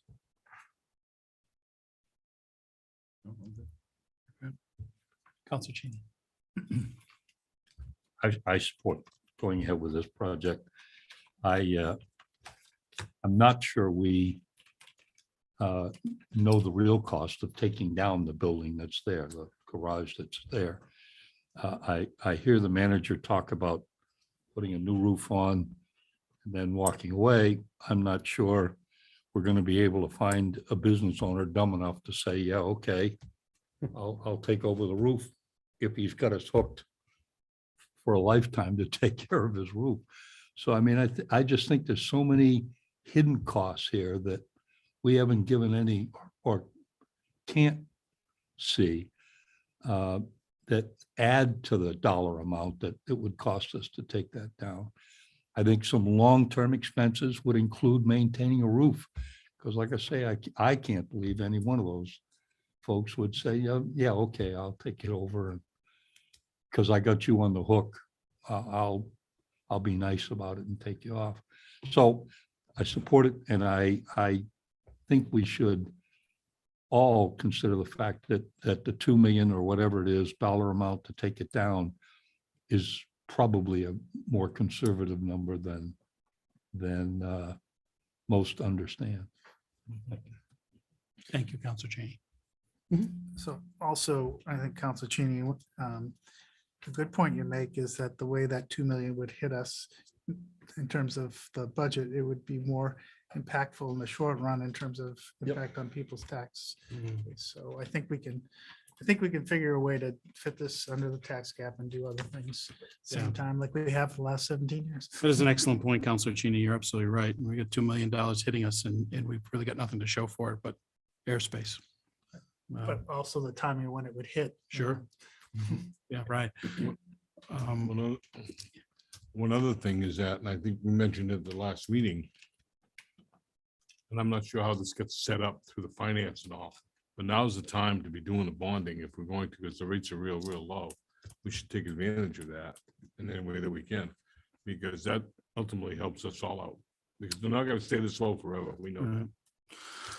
I think clearly all of us sitting up here, we inherited sort of an albatross downtown, and it's not fully functional. It is definitely an eyesore. We have a couple of choices in front of us. I don't know if either one of them is overwhelmingly terrific. We can't wait to get at it, but I think our posture over the past few years has been, how do we support downtown businesses and the revitalization of Main Street? What can we do to make sure that those attending the Colonial Theater or local businesses downtown or the school have adequate parking? And I think, all it takes is a couple drive around a couple of cities where you may go to spend some of your discretionary income and can't find parking. You say, well, I don't think I'm going back there again. I'm going to find someplace I can get parking. So I think that the time has come. I tend to agree with you, Councillor Hamel. If not now, then when? And if we do it now, I think we can, much like the parking at the Holy Trinity School and St. Joseph's Church, the idea there was to support our downtown community as it starts to grow. Certainly we can't take 200 and potentially 240 spots off the table or out of the market and think that we're going to have a thriving downtown. So anyway, I think this has been a good discussion. It's a tough discussion, and certainly appreciate your leadership on this, Scott, and putting the numbers together. You as well, Bob.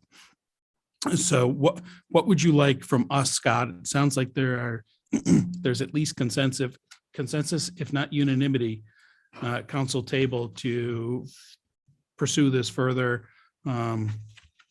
This being the renovation portion, not the tearing down portion. So again, I didn't want to presume what the motion was going to be, so I didn't give you a suggested motion, but I would just say if you give guidance for staff to start aggressively putting together an outline as to what the next steps are and report back to the council, then we can give you something definitive that you can, right now you're endorsing an approach to reconstruct, and we'll give you some target dates in short order as to how we think the process rolls out as we start going through and getting this designed and out to bid and built. So I think the speed of this is important in light of some of the interest rates right now, but not so fast that we're making mistakes as we think long-term on this. And also, I think it's, we're looking at the impact on our taxpayers as well, because ultimately we'll paying for this. Go right ahead, Councilor Littman. So I think on all our major projects, we've had a building committee that's also supported the management, and I think probably that would be appropriate here as well. I think so too. And I was looking at it earlier as the we have land and buildings, which is chaired by Councilor Hamel, which it seems to me to be the appropriate, and that's also have Councilor Haynes and Felch on it. I put your name next to it as well from a finance perspective, and I think it's whether you're involved immediately or at some point there, I think it's critical input. I'd also like to be sort of and this is a big investment on behalf of the city. I think I'd like to be involved in it at this early stage as well, just to be aware of what's going on. So that would be the motion. So all right, so the motion on the table is just as the city manager put it. We're going to aggressively pursue the idea of reconstructing this structure. And he's going to put together a timetable for us and take those first steps in pursuing it, because I don't think that anyone wants to tear it down. Got enough there? Is there, who would like to say that? Who would like to be the, so made by Councilor Felch? Is there a second on that? Councilor Hamel is seconded. Any further discussion or clarification? Go right ahead, Councilor Felch. I just want to make sure that that includes total reconstruction and all the architectural improvements. We've always done, if we're going to do it, we're going to do it right. So, Councilor Cheney. I just, and I think the manager said this, but I want to be sure that we're going to move quickly. I mean, I think one of the things that the manager should be looking for is an architectural firm relatively quickly to help us navigate this. But I'd like to know, I'd like to encourage the manager to move as quickly as he can. Thank you. That was going to be part of what I wanted to say, is that we need to start the process for a construction manager, architect, and engineer. I like the process that happened at the Colonial Theater. There was a construction manager form of build. And it worked very well. And I think that would be a good way to go. And I think either sending out RFIs, RFPs to the engineer, architect, construction manager, have them come in, and whether we have the landing buildings committee along with the mayor and interview them and see what they can do and what they can propose. So and what their fees would be, all that kind of thing. So I think that would be part of the time frame and the dates we'd outline and bring it to land and buildings to vet it and then get it going, as was mentioned, as quickly as we can. Thank you. Any further discussion on the motion that's on the table? Seeing none, all those in favor indicate by raising your hands. That's 6 votes in the affirmative, and that motion passes. Thank you, councilors. Moving right along to item number 22B, request to approve. Request to approve and authorize the city manager to sign any and all documents relative to the license agreement with the Belknap Mill Society. Public hearing declaring this portion of Rotary Park as surplus occurred on August 9th, 2021. A copy of the license agreement is attached. Looking for 3 motions here. One is, first motion is to move a reading of the proposed license agreement with the Belknap Mill Society in its entirety and to read by title only. So made by Councilor Felch, seconded by Councilor Cheney. Is there any further discussion on the motion that's on the table? Seeing none, all those in favor of the motion, please indicate by raising your hands. The 6 votes in the affirmative, the motion passes. Secondly, looking for to move a first reading of the proposed license agreement with the Belknap Mill Society. So made by Counselor Felch, seconded by Counselor Cheney. Is there any further discussion? Yes, Counselor Hamel. At the last meeting we had, we discussed not so much declaring the property surplus, but leasing the property. I think that's. The license Is that- agreement. That's what the license. That's That's the license effectively does. Yes. Okay. All right. All those in favor of the motion on the table, please indicate by raising 6 votes in the affirmative. The motion passes. And finally, looking for a motion to move to approve and authorize the city manager to sign any and all documents pertaining to the license agreement with the Belknap Mill Society. So made by Counselor Susie, seconded by Counselor Cheney. Any further discussion? Counselor Lippman. And just for the manager could review the financial and term of it, just so. I think have that's that very wise. Transparent. Yes, absolutely. So thank you, Council Lippman. So when we declared the property surplus, there were options that we could truly do a boundary line adjustment and sell it. We could lease it. Licensing seemed to be the neatest and protected the city. So if you look under number 1, small letter B, one of the things that we've got in here is the licensee shall maintain and utilize the licensed area for the benefit of the Belknap Mill and the general public. Failure to do so will result in revocation of this license. So we're not tied into a lease that we have to wait for terms to expire. It's there for the mill. We all know a few years back, there were challenges at the mill and people didn't know where that was going. So we've got protection there to that. It's only a small amount, but under state law, under number 3, taxes on the area that they're using, they will pay property taxes on that square footage. We've got all the appropriate liability protections that they shall indemnify us. And I've already got a copy of the insurance certificate, assuming that this passed tonight. They cannot amend or assign this unless there's a written agreement on our part to be doing that. And it's really the rest of it's just boilerplate language with severability and governing law and whatever. So it's pretty straightforward. If it fails to be utilized in the manner that it was projected to be, we've got the right to cancel the license. They're responsible if we want them to do any deconstruction and restore it back to the original condition. Thank you. Thank you, Counselor Lippman.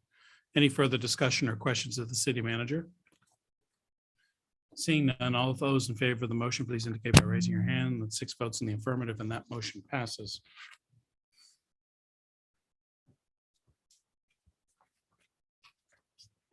Under item number 22C, which is the second reading of ordinance 235-22.7 to amend the city code, chapter 235 zoning impact fees. I'm happy to work through this, or if you, how would you like to handle this right now? Happy to read it all for the record, or I'm happy to. Counselor Lippman.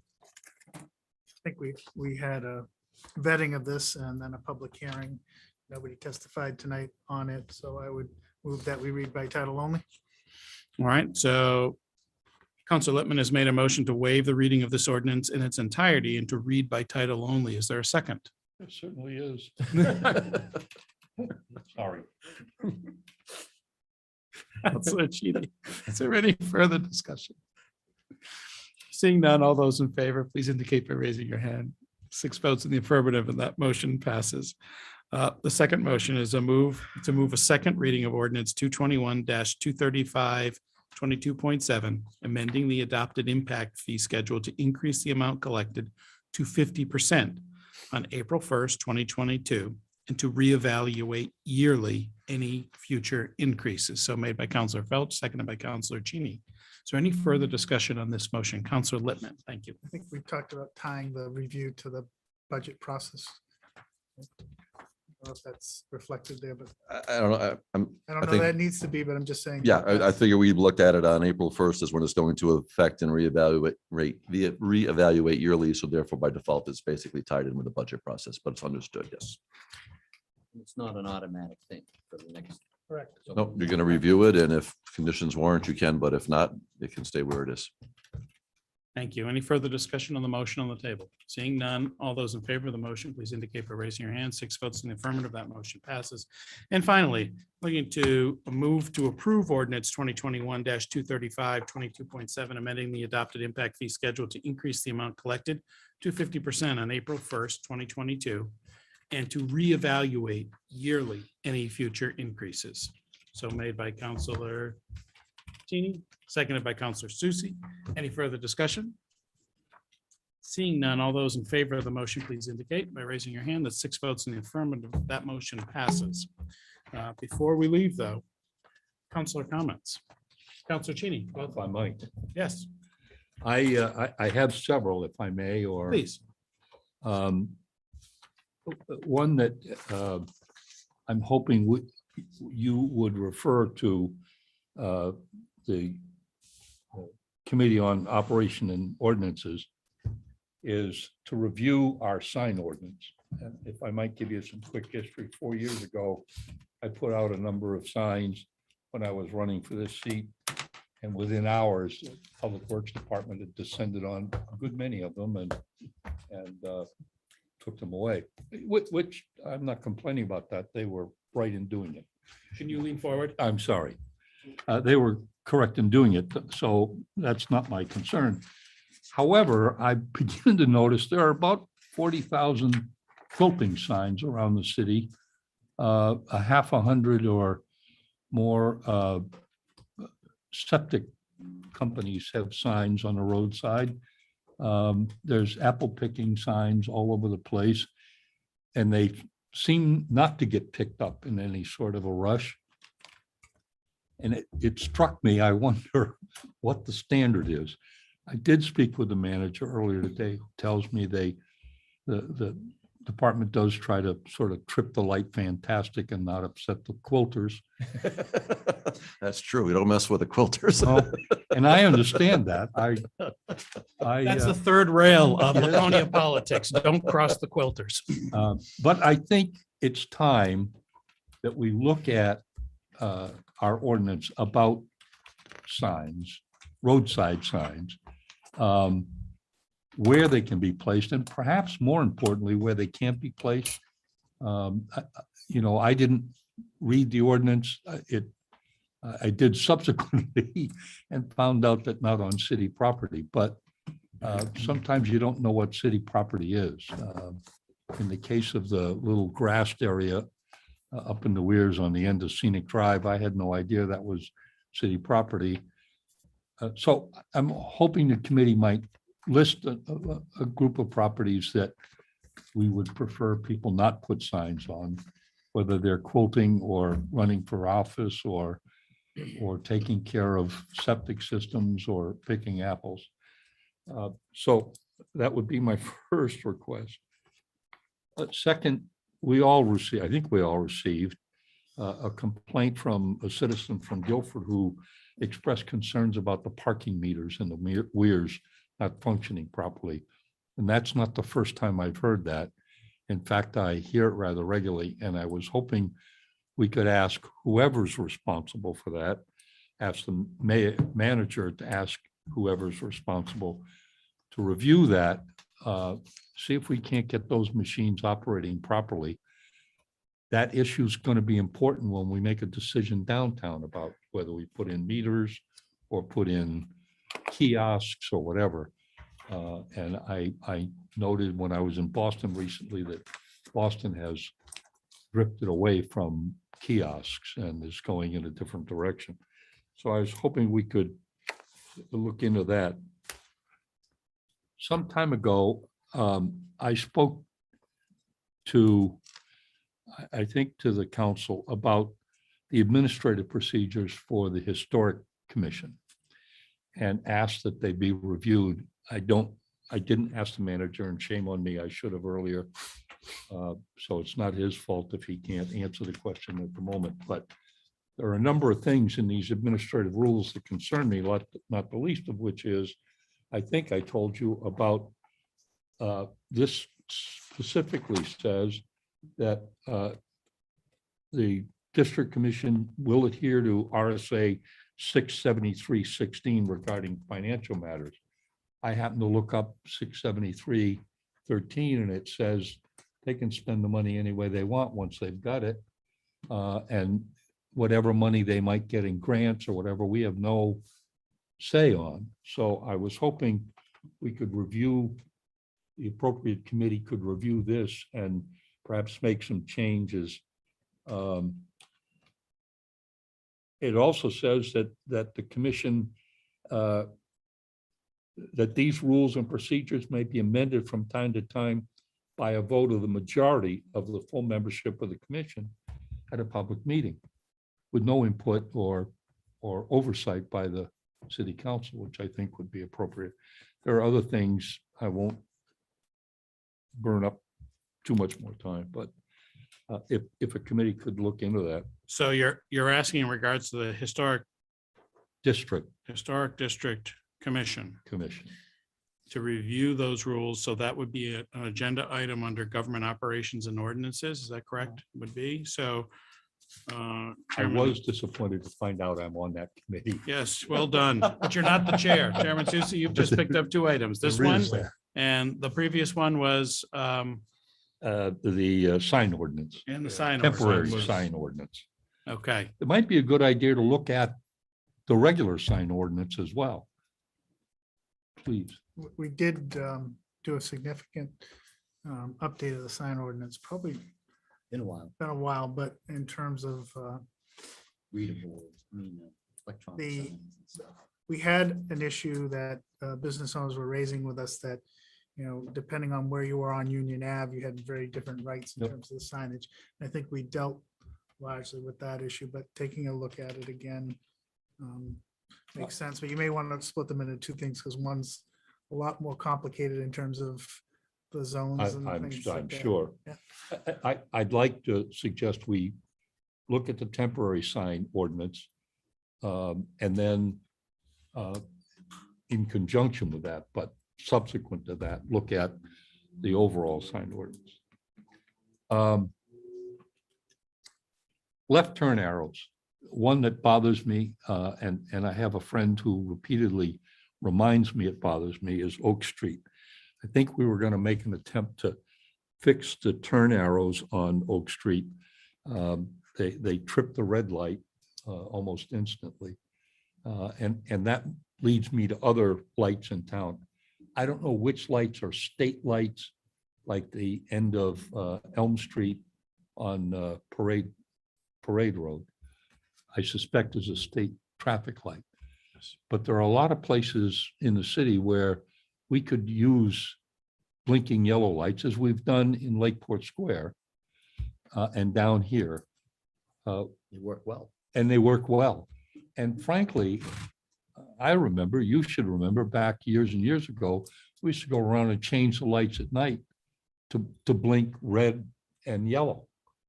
And not make people sit for 3 or 4 minutes at a traffic light at 2 o'clock in the morning when they're the only people on the street. So I would ask if Public Works, I think, could look into that and see if they can make some progress on fixing the yellow lights.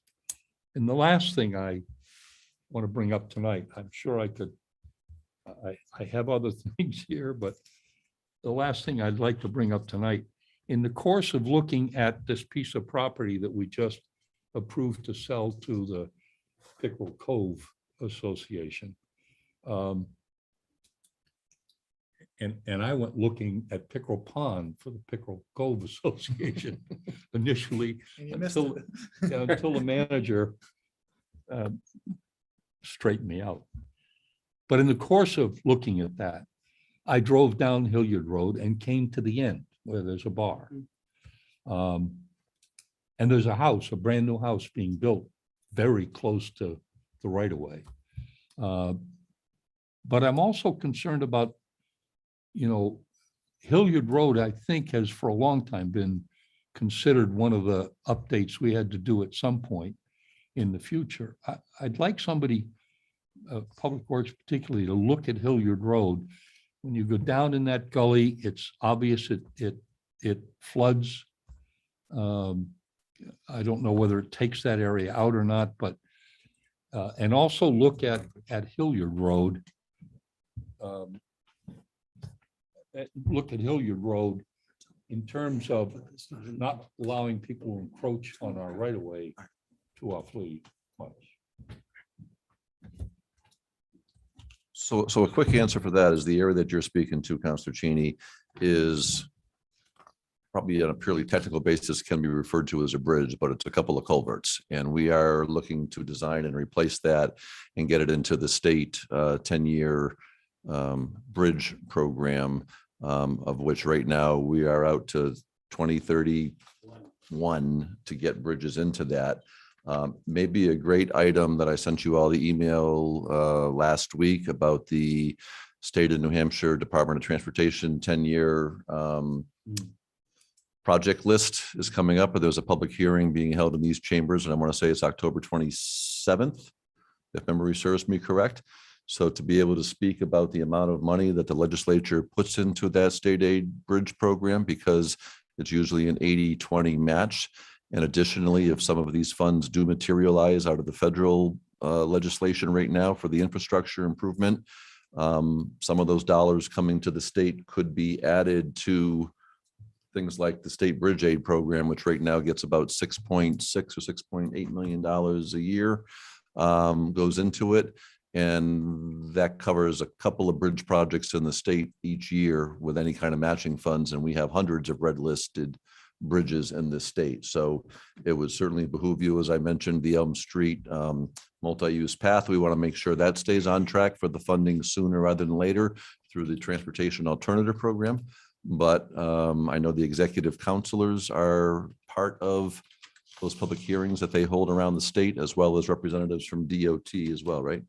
So those are the folks that we need to come out and say, especially if there's more infrastructure funds coming from the federal program, that they should be targeting them on areas that are going to benefit municipalities, so we can get these types of things sooner than 10 years at a minimum. I don't know how many of you looked at the list of projects, but I looked at that list and took offense to the fact that Lebanon had about 5 or 6 times the amount of money being pumped into them that Laconia is getting. So I intend to be at the hearing. I'm glad. Thank gonna you. Say something. So I keep. There was 2 small bridges. Counselor Hamel. Thank you. Real quick, about a month or so ago, I was driving on Beacon West and I noticed the crosswalk light was gone on the right-hand side. Did a vehicle take that out? I know it's back now, but We had a wayward driver who was distracted and thought that that would be a good place to drive his vehicle. His insurance says, we knew who it was, and there was a report in the insurance, his insurance is paying for it. It was a him. It was a him, right? It was a him this time. And yes, it is replaced and reinstalled at this moment. so when the first one went out, I brought up the fact about why don't we buy a 12-inch steel pipe and fill it full of cement, as known as a Ballot, and put it in front of those. It will stop a car. It would save on those being down and gone and whatever. And it's cheap. Duly noted. Okay, thank you. Any other council comments? Seeing none, I'd like to adjourn the meeting of September 27, 2021 at 9:12 p.m. Thank you all. Cheryl, thank you. Mr. Smith, thank you very much.